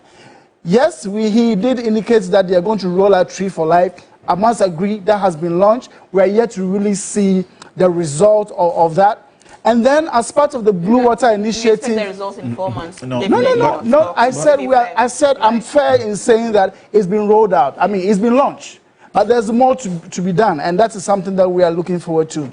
As part of the Blue Water Initiative, the government has already launched what we call the river gas system. I don't believe that that is the only bit of what you say Blue Water Initiative, because the government said it's about healing our water bodies, healing our lands, and so we need to see more. So for that aspect, but considering the fact that our forest connects to the Tree for Life, our river systems and everything, that for me is a telltale factor that we need to do more than we promised. And so far, I would say when it comes to the ban on illegal mining, government has a long way to go. Right. Because there is still a lot of activities in our forest system. I must agree, somewhere in January, the president or the government talked about the fact that 43 forest reserves were seriously under siege. Yeah. And 7 of them or 9 of them were coded red because there was serious activities there with government not having control. Now we only have 7 of them that have somewhat been rescued, but the rest are still out there. So there is still a lot of work to do. So we should really, yes, commit to the ban and really ensure that all the necessary legislative frameworks that are needed to make this possible is in place. Until we do that, let's not really be quick to say we've done a lot. I think there's more to do than we have done. It's good to see the efforts going on, but we are not there at all. We still have a long way to go. I see. And we take the comments in good faith because we know that there is a red alert urgency to deal with the Galamsey situation across board. And as you're saying, it is not the presence of law or the absence of law that would actually measure the real commitment of leaders that are, ready to do that. Yes, you're right that in the election period, we're aligned with the calls for an immediate ban, as well as even the calls for a state of emergency, because we had gone 8 years into the fight, and all the resources we had already thrown at the fight had yielded no positive results other than devastation that all of you reported. So we were indeed in a dire situation where we no longer believed there was leadership commitment, especially after a Minister of Environment, Professor Frimpong Boateng himself in his report, told all of us that there cannot be any expectation of commitment on the side of leadership to fight this Galamsey menace, especially after 400 excavators vanished into thin air. So there was real basis on the side of all Ghanaians that the leadership of the day had not shown real commitment. And so we had promised to come in with a new approach, a different approach that will be fueled by real commitment. And I am happy that you are not questioning the commitment of His Excellency. One of the Do you see real things, commitment? And yes, that's does. a question And that... Oh, yes, I think so far we've seen some very tangible commitment from government. They're looking at tracking systems. They're looking at some commitment. I mean, recently we heard the government talk about the fact that, and this is coming from the Minister for Communication of the Presidency, saying that the government has now decided to repeal LI 2462. So I think that we are seeing some commitment there. But I need to be very careful, and we need to all be very cautious about this. This has to do with aspects of forest, water, and you see the devastation on everywhere. So we need to be very careful when we... So the commitment you see, but we are yet to really translate, and maybe the government needs time. I must say, like I said, they inherited a situation where the devastation is so huge that a lot of work must go into it. And within this period, it's too short a time to really measure outcomes like he has said. But there were still some very low-hanging opportunities that the government could have already rolled in and which they failed to do. Something more than just the commitment, and one essentially. of those low-hanging, you know, even as we recognize very early on that the bigger problem was with our Minerals and Mining Act that required amendments to strengthen and, you know, provisions that will really set up the legal regime to ban mining in forest reserves. But it was also the repeal of some sections of LI 2462 to disempower the president. There was also part of our problem, and you would agree, because the president had powers to issue licenses for mining in forest reserves. And what did we see? A proliferation of companies giving licenses within a short period of time, and they besieged the forest. And the president did the one thing that he had within his power to take that power away from him as a president to sign out licenses for mining in forest reserve. That was one of the low-hanging things His Excellency the President did. And we are listening. We are a listening government. As we are acting, we are incorporating comments because really we want results. And if there are suggestions that are right that could truly transform, is it not in our interest to incorporate some of these suggestions and ensure that we implement them ultimately, if we're able to do, because we will come back to the people of Ghana in 2028 and ask them for a renewed mandate. We would have to come to them with results and impact and tangible, visible results and, you know, of the work we have done. And one of the questions we are aware we will be asked about at the end of our 4-year mandate is what is the scorecard on Galamsey. And so we are very well aware, we are sensitive to those things. But and the president made something, he made a comment in his speech. He spoke about enforcement, about policy reforms, about technology and community engagements as our, you know, our guidepost to dealing decisively with the Galamsey situation. But we are in the forest, we are deploying, you know it, we are deploying technology. We're using geographic sensing systems to see real life actions. The commitment has not been questioned, but a lot more has to be done. And we beyond agree. Beyond the commitment. We agree that it's not a 4-month thing. We will not see the change of our water bodies in 4 months. We will not see the complete restoration of our soils in 4 months, but we are on our way towards those restorations. Well, so let's move quickly into education, because we're touching on specifics on what the president said, and then we'll look at what the way forward will be. Kofi, even before the president gave this speech today, you had already done your own analysis and put out a verdict on the 120 days promise bothering on the education. The president talks about a survey that had over 20,000 respondents on a free senior high school. He says that outcome will be made public, and then also some 156,294 first-year students would benefit from this no fee stress 2025 academic year.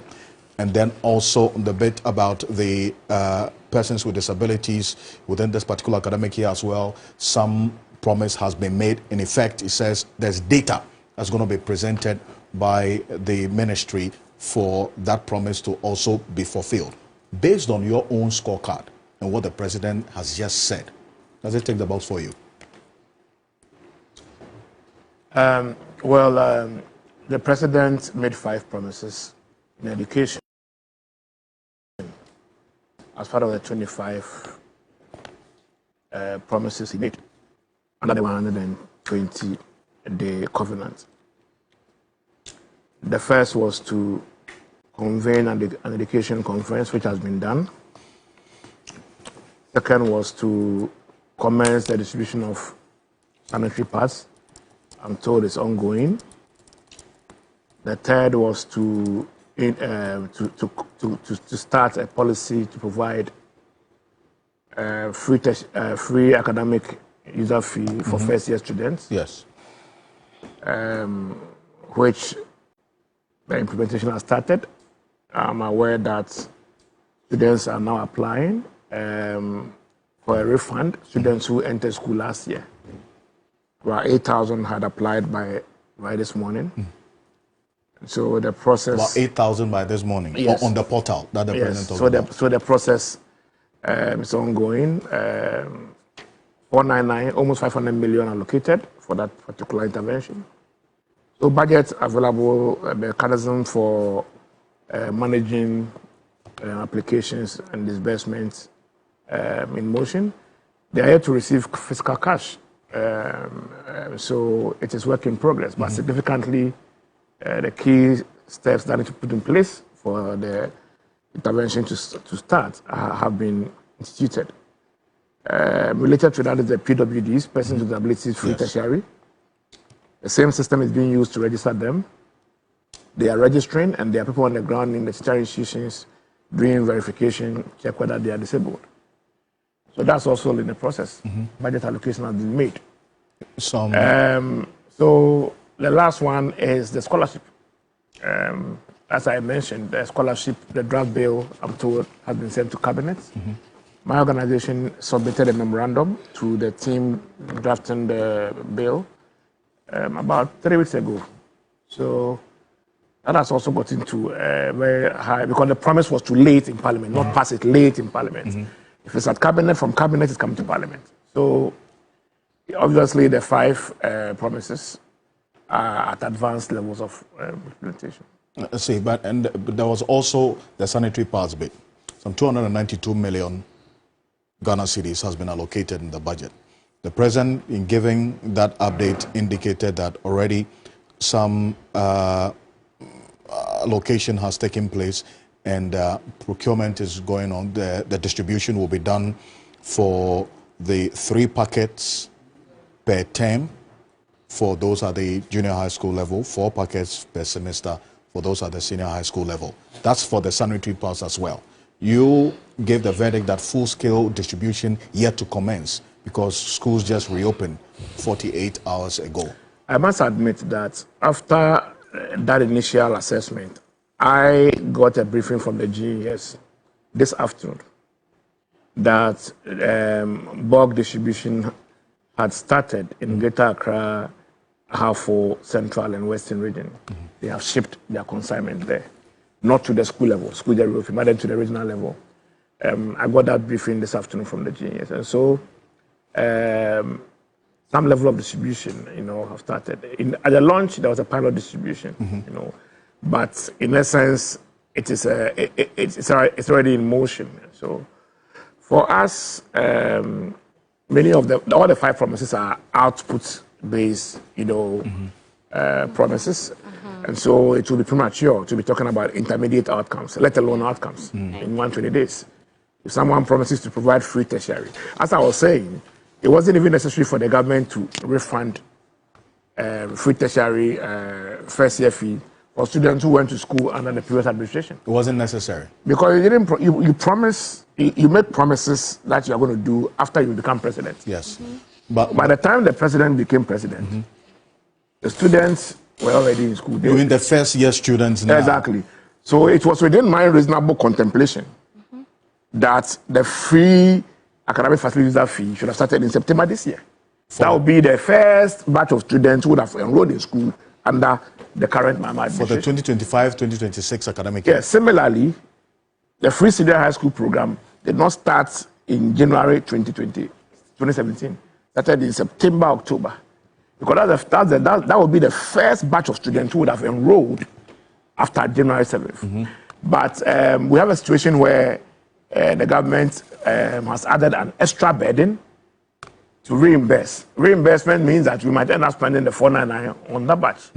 We might need another 499 for the next batch. So we'll have 5 batches in 4 years. And that's a lot of money. 500 million Ghana cedis per batch, depending on how many apply. And then, that is all other things being equal. If the various cost elements in there remain the same, you can assume that 500 million cedis is going to be allocated every budgetary year. But that's not realistic. Well, our projections point to the fact that if it's not targeted and we are giving every first year student an amount of money, maybe we'll be doing, about 480 million a year. Because it's not only university students, it's for all public tertiary students, including colleges of education. Yes. So you will be doing about between 160 to 180K if tertiary. And you see, there are people who are unable to honor their admissions and become tertiary students by virtue of they not having their academic fee and admission fee they need to pay to honor their conditional offer of admission. So once this policy is there, Kofi men who couldn't honor their admission next year, once they get it now, they are not paying admission fee. They are not paying academic facility fee. So once they get admission letter, you apply to the portal, and then your name is sent to your institution that you have been given the waiver. So you are expecting that tertiary enrollment will increase at least by 10% in year 1. Okay, so it is quite an expensive matter. But then we will urge the government. It's a good start. It's not to say that the government has done so well, but I'm saying that governance is like aeronautics. The most important part of aeronautics are 2: takeoff and landing. A good takeoff is key, okay, and then good landing. And so we always pray that governments take off well and then land well. You understand? I think that in education, the government has taken off very well. If you do a good takeoff, the probability of you being able to stem the tide with the turbulence, all things being equal, is also very high. That you can stem the tide and have a good life. So the relevance of what we are discussing is the extent to which the momentum is sustained. The NDC has about 138 promises. It's almost 3 times the promises the NDC brought in 2017 in the education manifesto alone. 138. Yes, it's about 3 times more, almost 3 times, more than twice the number of promises the MPP brought in 2017 in the education manifesto. So if the MPP was moving at a speed of 60 kilometers per hour, you're obviously going to do more than 1 training. So, but the speed should not be at the expense of quality. Yes. The speed should not be at the expense of efficiency. Other than that, as someone said, we'll just be taking boxes. I'm sure we are all not interested in just ticking boxes. I want to be discussing demonstrable evidence of impact, after a year. So we will be playing our role to ensure that we just don't tick boxes, but then we actually engage in actions that translate into quality teaching and learning outcomes, enhance enrollment, etc., and general improvement in the education sector. And the concentration, I recall, even before the elections, you and I had a number of conversations about the state of the primary education system in this country and the public schools as well. Looking at what has been done so far and what has been promised to be done, does it convince you that these concerns you had about the primary education, not more focus has been on the secondary education over the last 8 years, primary education will be addressed? So we are going beyond the 120 days. We are going beyond the 25 promises. Looking forward. I get convinced and then I get worried. I get convinced because many of we see the free sanitary parts, it's a basic and secondary education intervention, which is great, right? We've seen over 400 million allocated by the government for textbooks. That's the highest I've seen, okay? Because we don't have textbooks in the adequate proportions we need them in our schools. And so the commitment that was made in the budget for close to 500 million worth of textbooks is great. We've seen the minister launch a committee to review the curriculum so that we can finish the curriculum review, procure textbooks. That's fine. We've seen about 100 million or so being allocated at a GET fund for the procurement of desks in schools. We know how the desk deficit is affecting children learning in our basic schools. That's fine. We've seen we've seen about 140 million Ghana cedis being allocated for capitation grant for the first time, but the highest amount we've ever seen. So those are early signs. But you see, the highest amount ever seen in allocation. Prior was 86. Okay, now it's 140 million. Yes. So yeah, those are all good. These are all good signs for basic education. But if I look at the budget broadly, and I look at the where we are traveling to, we have a big problem. Which is what? Basic education. Now, underlying the challenges in basic education is the infrastructural deficit. Yeah. We have over 5,000 schools under trees. We still have close to 1 million children, close to 2 million children not having access to desks in the right proportion. We need 1 million desks because it's dual. Okay. The third infrastructural issue is that about 60% of our schools do not have access to electricity. In the geographical north, up to about 80% of schools do not have access to electricity. Only 2% have access to ICT facilities. Meanwhile, computing is supposed to be a compulsory and then a core competency in our curriculum. It's supposed to be digital skills. But only about 2% of our schools at the basic level have access to digital learning facilities, which is an infrastructure. So there are huge infrastructural gaps. But if you look at the GET fund is the primary infrastructure financing basket for our education sector. Look at the CAPEX. It's mainly, in fact, pre-tertiary CAPEX is almost 100% GET fund because the CAPEX you see in the budget is for tertiary, mainly. Yes. Now, GET fund's allocation. This year, we had only 12% of GET fund being allocated to basic education. But how does the uncapping of the GET fund also help? That is what I'm saying, that's my worry. Because the uncapping, even though we have uncapped GET fund, free 2 billion plus for GET fund, and we are now having 10.3 billion allocated for GET fund, which is the highest ever. Okay? All this. We have migrated free senior high school from being funded from ABFA and GOD fully onto GET fund.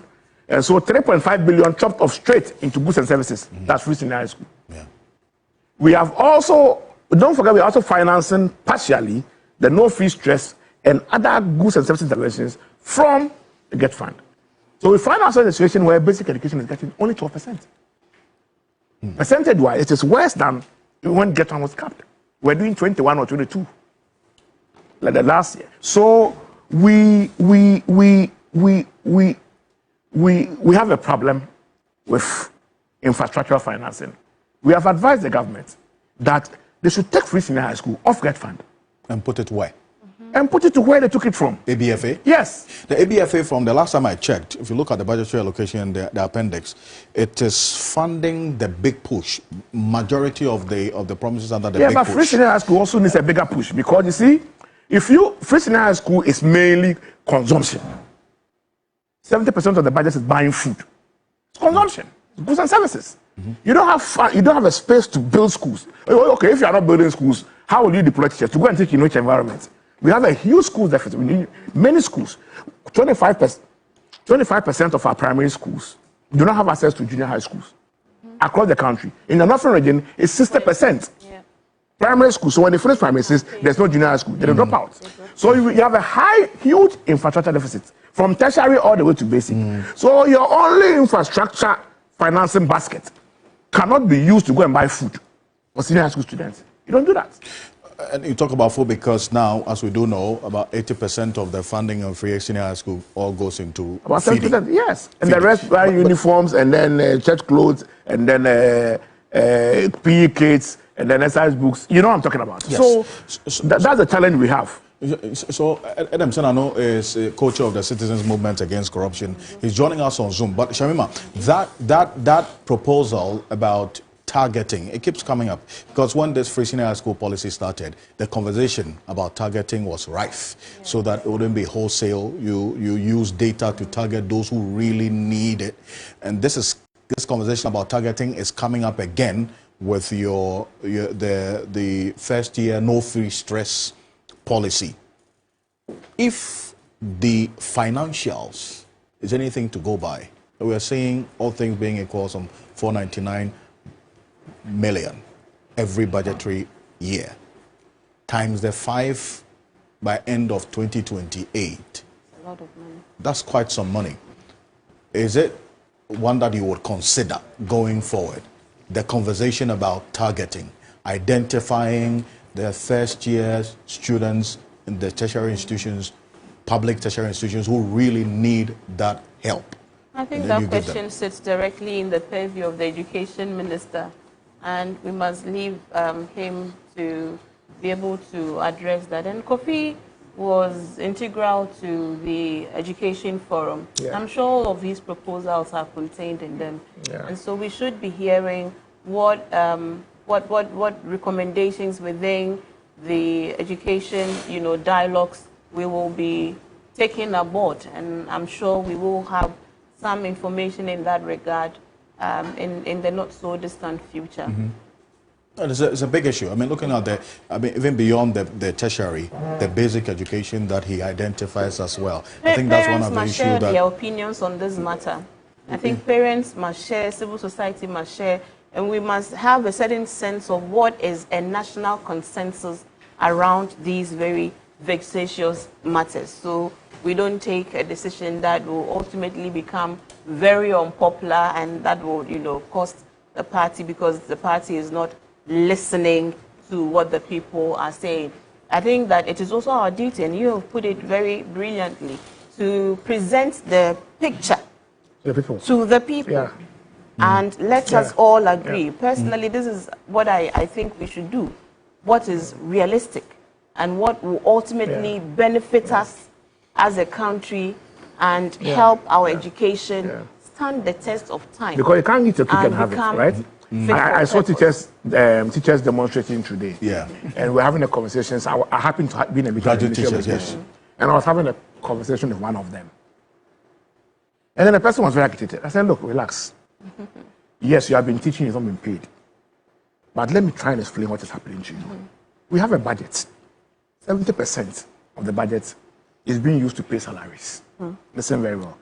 And the remaining 30 is being used to build schools and then provide textbooks, simplified, all teaching and learning resources and buildings. For the government to employ you, they must build more schools. Because we need more than 2,000 schools to ensure that the 1 million children who are out of school in 2021 are all in school. Now, if the government is not expanding infrastructure, how can the government, if the government is not building schools in the 5,000 schools under trees, to create the demand for the teachers, how are you going to teach under the tree? So the balance between compensation and capex is always very important. Other than that, we use all our money to pay salaries, and then we won't have the opportunity to even post you to go and teach in a school. So that balance, the people must know. So that survey that the president talked about, over 20,000 responded for the free senior high school. Yes. It's one that he says is going to be published. Where to go? Yes. One that should be replicated across. Yeah, the analysis of the survey will be part of our report. Let the president know what Ghanaians think about a free senior high school, and then how they wish the policy be managed, and then we'll provide the necessary options, policy options to government. But we believe that we at Africa Educationers believe that if we pile our education fiscal space with freebies, I'm saying that it is beautiful, it is nice. It's nice. But the fact is that you will not have investment in infrastructure to guarantee equitable access for someone to even go enjoy the free. Because you have to go to the school first to enjoy the free. So if we are not having enough money to invest in tertiary institutions, halls of residence and accommodation and academic facilities, especially accommodation, if there's no money to expand the halls, and there's free tertiary, 500 million for free tertiary every academic year, how will you even get admission to go and enjoy that money? Because the investors will limit the admission because they don't have enough. So that balance is a conversation that we must all have.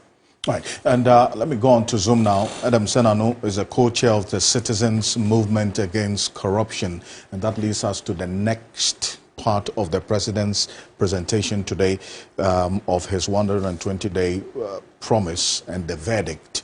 And he touches on a number of investigations, for instance, one into the collapse of the indigenous banks. He says the investigation is ongoing in that regard. And then, Mr. Ano, one that I know you're interested in as well, the Sputnik V scandal. He says it's under investigation. Deloitte is also auditing the National Cathedral and all the expenses, so we know exactly how much was sunk into the hole. And then also the 13 African Games also under investigation right now. Your thoughts on this?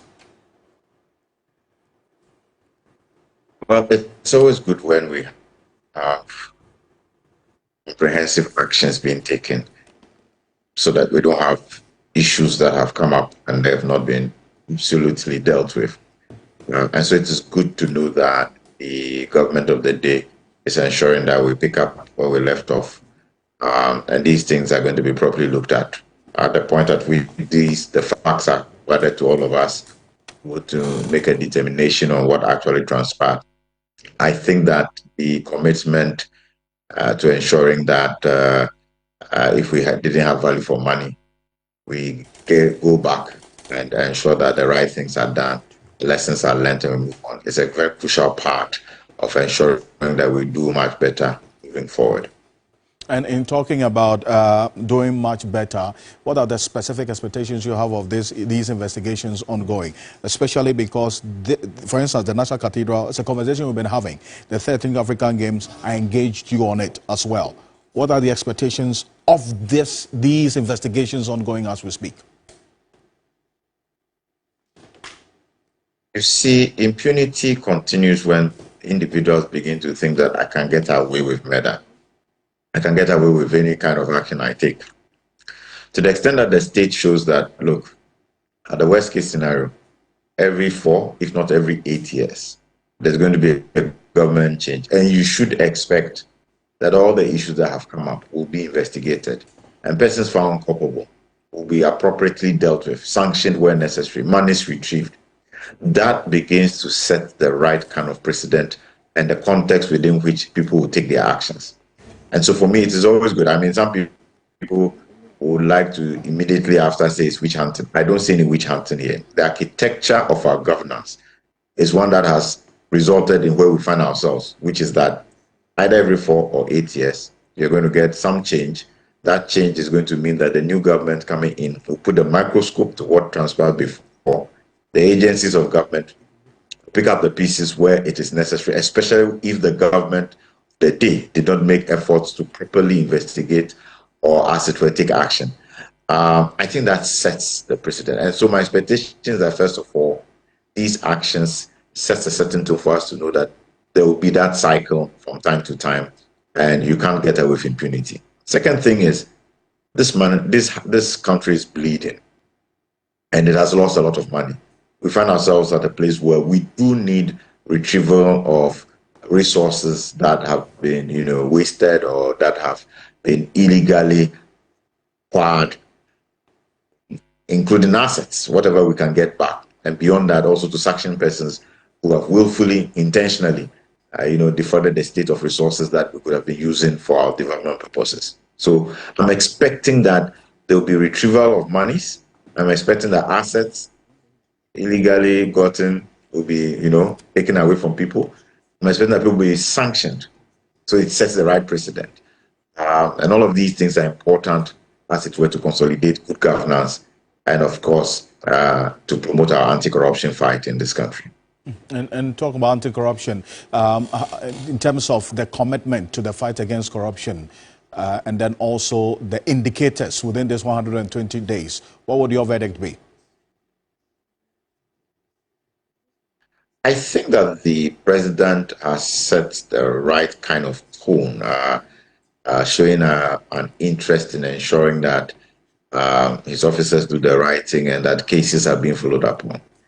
I'm a bit concerned, though. I feel like some additional consultation will ensure that, the decisions they are taking, the indicators they are setting, the standards fit into what already exists and are ethically sound. I've had cause to raise concerns about, for example, saying they're going to take 4 months of their remuneration and put into Mahama care. Yes. Which I think, that these persons are already in breach of Article 3. Hello, Mr. Unfortunately, I lost connection to him, but on this scale of the fight against corruption and the specific indicators that you have of this particular administration so far within this 120-day period, the president talks about the investigations being undertaken and then also the specific directives to appointees to not purchase state property directly or indirectly, amongst other things. Good indicator, Dr. Zato, you say? Thank you. Specific on the fight against corruption. Yes, thank you. You see, sometimes in this country, we like to dilly-dally along things. And then we are trying to create small windows. But before you realize, elephants are going through those windows. What do you mean? Why do you say that appointees should not buy state property? Why don't you just come out with a ban, come out with a law that says, we are not selling state property? Why are you selling state property, but you are dividing citizens into 2 classes of citizens? Class A, political appointees. Class B, non-political appointees. Don't buy. For me, increase this unnecessary lesson that you are going, what is likely going to happen is that political appointees are going to use pseudonyms, they are going to use surrogates, they are going to use all sort of mechanisms under the laws or sometimes plain ideas to buy these properties. So my point is, you are selling something and then you are saying, oh, as for this class of people, don't come and buy. What kind of indecision is that? Why don't you just come out and say, okay, look, government has land all over this country. From today onwards, government of Ghana is not selling land. That's all. Why couldn't you propose this? If you come out and say that, my point is that don't keep, because eventually, so we should keep selling. When you so ban it. You don't do that. So my point is, why are we doing this to ourselves? Why not do come and say, and that is part of the code of conduct things that I was talking about. When you create so many holes in it, when you create so many holes that finally it becomes like it is just an advice, not enforceable, it creates a problem. Don't put people in a position where they're likely going to do something and then later you are finding it difficult to jump correct it. Ban it. The same thing my brother Darrell was saying about the Galamsey. Ban it. The same thing we are saying is, because if you want to talk about intention and if you talk about the idea what to do, then be emphatic. Say, look, we have come to realize that people hide behind these things to do this stuff. You do that. As for the idea about investigating crimes of committed, of course, 100%. Nobody should feel that they are entitled to something they are entitled to. And people should not walk around with any impunity. No. If somebody has broken the law, the person must pay for it. If somebody has committed a crime, the person must be prosecuted and do so. For me, nobody is going to be against that whole idea. I'm 200% for that. But we keep setting these traps for our public officials, and that's why we are surprised that they do it. I've seen a very nice picture. Go back. Are you talking from experience over the past 8 years? I see a very nice property. I see a very nice property there. Then if government say this is for sale, it says for sale. Yes, I know. And see, I'm looking at governance. I'm looking at governance again, and I'm saying that let's not create these loopholes where we know people will exploit for an elephant to come through. Let's So for me, let's do this. Let's try to be, if we want to be honest with ourselves, if we want to be sincere, let's do that. Ban sale of government properties, ban sale of government land, say that nobody should buy them because it's land. The land doesn't get expired, the land doesn't get spoiled. Ban Galamsey now and say we are banning it. Declare state of emergency in Galamsey, say we are doing it. These are all very low-hanging fruits that the government can easily do. That you Please, JM, you're supposed to be legally defining. JM, you see how someone is tackling me? Me, I didn't tackle you. We are building the nation now. We must build this regime with sincerity. His Excellency, the President, has a golden opportunity to be a legacy-defining president. And he will be, inshallah. But so far, and I want him to succeed. I want him to be a legacy-defining president. But he's allowing the politics to, at the right beginning, temper with that. Please move away from that. We'll be back after this quick break. Stay with us. This is the continuous coverage of 120 days of President John Dramani Mahama in office as president in his second term. We'll be back shortly. Stay with us.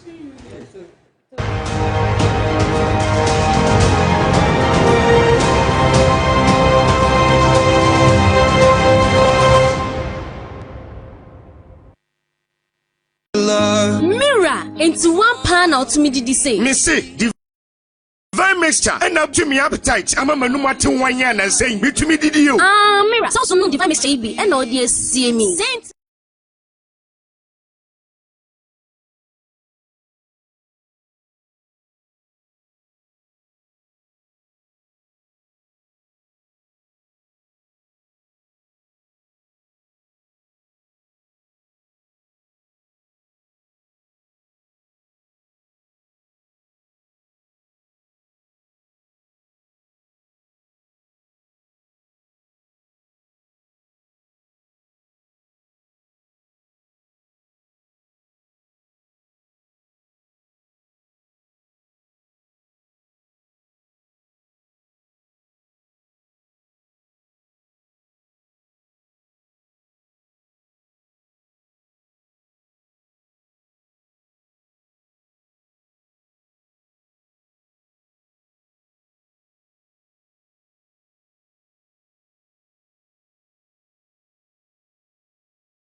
Welcome back. This is the coverage of President John Dramani Mahama's 120 days in office performance assessment. He is giving a speech essentially detailing his verdict, not putting any specific percentages to it, but he says that he's on track and then fulfilled the promises that he made to the Ghanaian people within this 120 days. But going beyond that, what has to be done to sustain these gains that the panel here have outlined in various areas, and which areas as well could be improved upon? And Charles, I'll start off with you on this one as well, and going forward, looking forward beyond this 120 days, for the business community, which issues do you expect the president and by extension government to institute specific policies, actualize them to address? All right, thank you, Alfred. The game changer in economic recovery is the 24-hour economy. Mm-hmm. And that policy stems from what we call the supply side economics, which of course was professed by Ronald Reagan, former president of the United States. Right. Then let's go into more production. Reaganomics. Let's cut taxes to businesses against aggregate demand.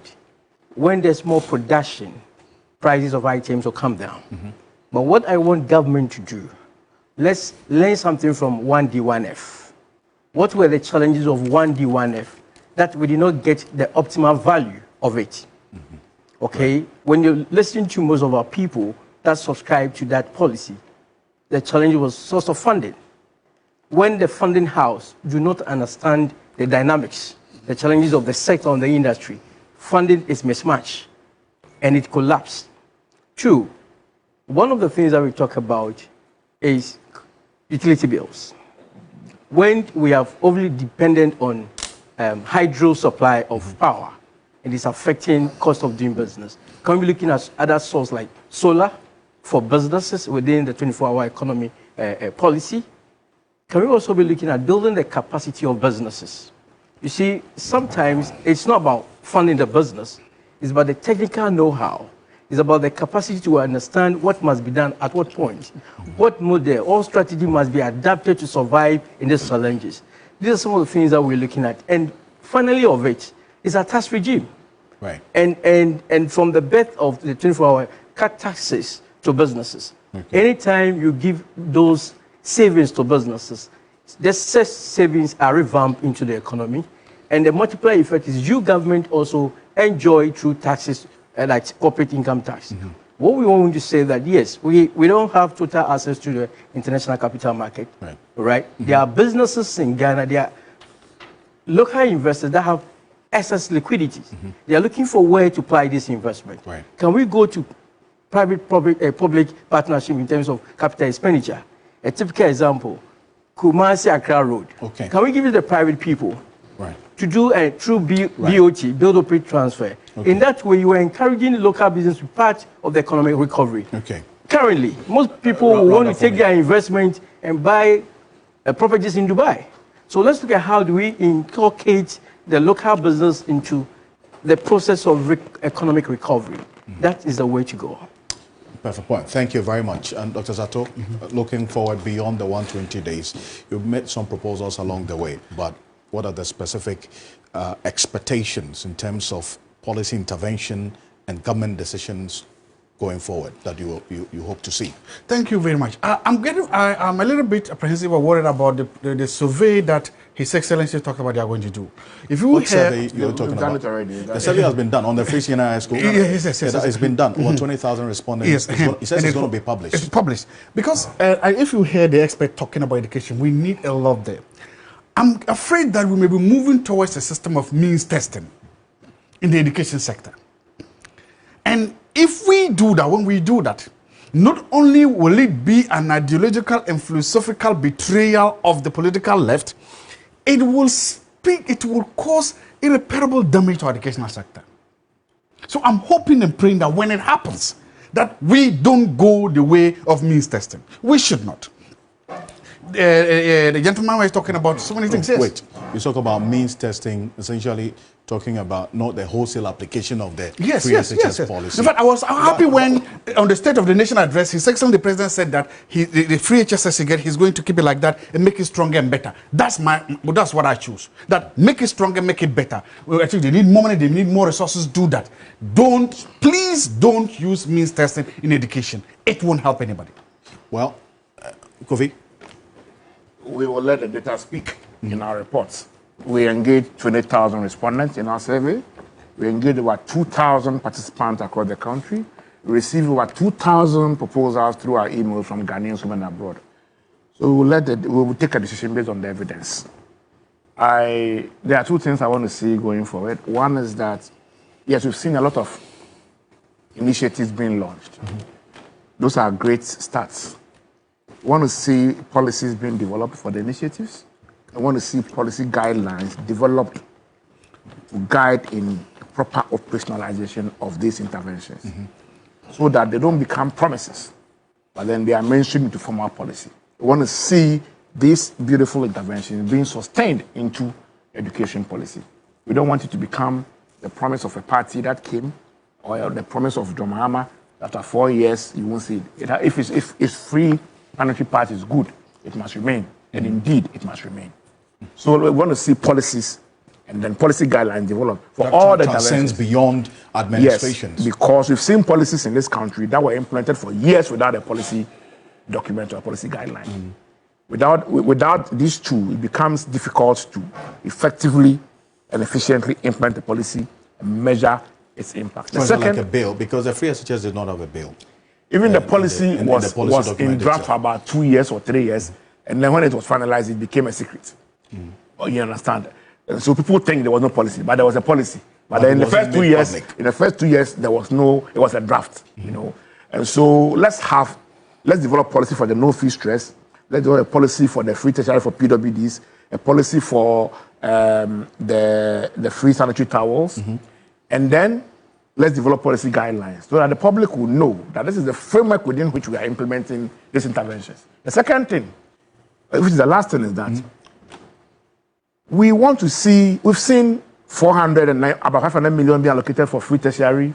We've seen about 300 million being allocated for the sanitary parts, etc. The financial allocations are good, but that is just 1/10. The big elephant in the room has to do with the disbursement. So the second thing I want to see going forward is not just a commitment, but then actualization of disbursement. Let's disburse the allocated amount so that the objective of all these interventions would have been achieved. Those two things are very, very important for effective implementation of the interventions in the education sector. Thank you. Dara. Yes, so I think the government has started very well in terms of some of the efforts they are putting in, but there are also some policy directives that, for me, is very retrogressive. One of them being the plan by government to deport foreigners who are found engaging in illegal activities. I really hope that going forward, government will rethink this position. And then there's also this problem. I mean, there's a certain level of impunity in the system when it comes to targeting forest reserves for mining. That must be met with an equal force of, I would say, deterrence. And that is why we believe that when it comes to forest reserves, every excavator that is found in there, the Forestry Commission needs to be given the permission to really ban those excavators. I know the government has issued a fiat, the president has issued a fiat, which is somewhat really keeping officers on the ground in check in terms of how they should manage excavators. Maybe that needs to be considered when it comes to forest. Then on the bigger discussion of excavators, which has become the weapons of mass destruction in the country, the government had since 2022 set up a very good initiative of tracking. I mean, we're in the control room today, Mincom control room, and there's everything ready for us to take off and make sure that we deploy this very AI-powered system to really track every excavator in the field that is going to be used for illegal mining. But I don't really know why we are delaying. So as a matter of progress, and if we are really serious about dealing with Galamsey, we need to really go to the weapon of mass destruction, the excavators. We need to deploy this system immediately, where we track every excavator from port to the site of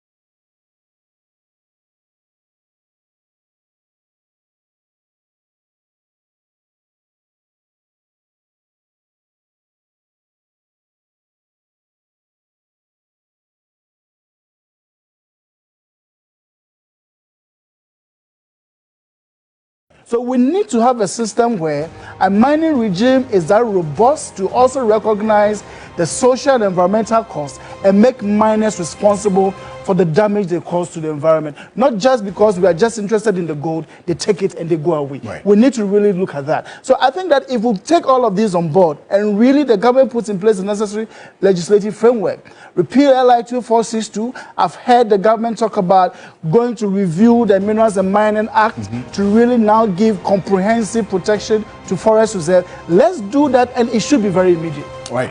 Shamima, I'll give you the last word on this. Yes, Having heard all this. Yes, and I mean, from everything that has happened here today, I think it just reinforces the ethos of His Excellency John Dramani Mahama when he says that we should all feel welcome to this new dispensation and this new era of constructive public discourse, where superior arguments should shape our common destiny. Citizens, not spectators. You know, where really you can't be citizens, not spectators, where your freedom of speech is assured, but most importantly, your freedom after speech is also assured. And we've seen evidence of that by the New Patriotic Party themselves accepting the invitation to be citizens, not spectators. Even though their demonstration was uncalled for, they were still, they were able to exercise that, right of theirs.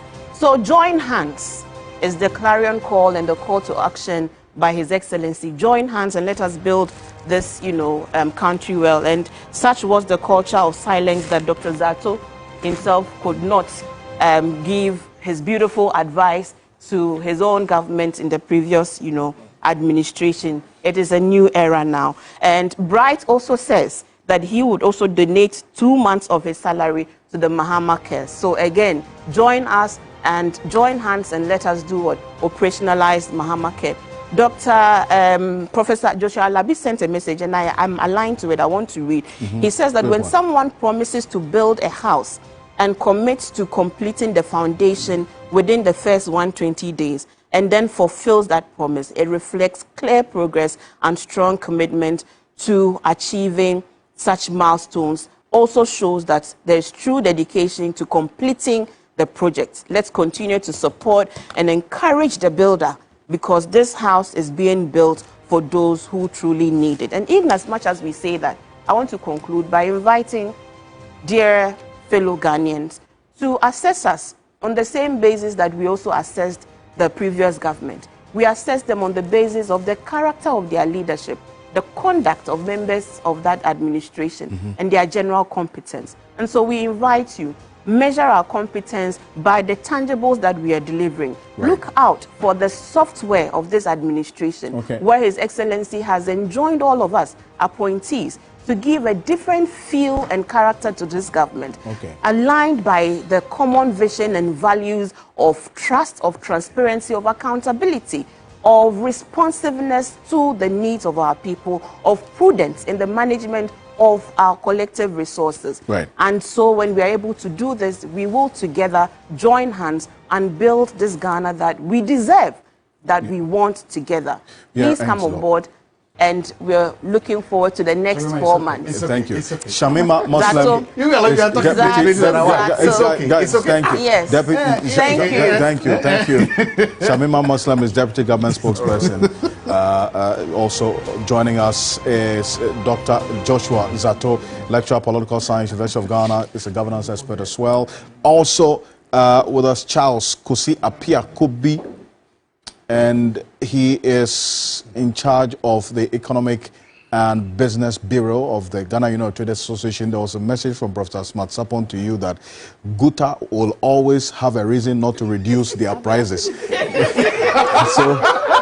I don't mind them. Mahama says you are speaking sense. Anyway, so you have one support. Kofi Asare, thank you so much for coming. Executive Director of Africa Education Watch, and to you, Daryl Bosu, Deputy National Coordinator, Rocha Ghana. And to you, our viewers, thank you so much for staying with us. Tomorrow, the conversation on this continues on New Day and also on 3FM 92.7. On behalf of the rest of the team, we do appreciate your Alfred Okanse. Have a good night.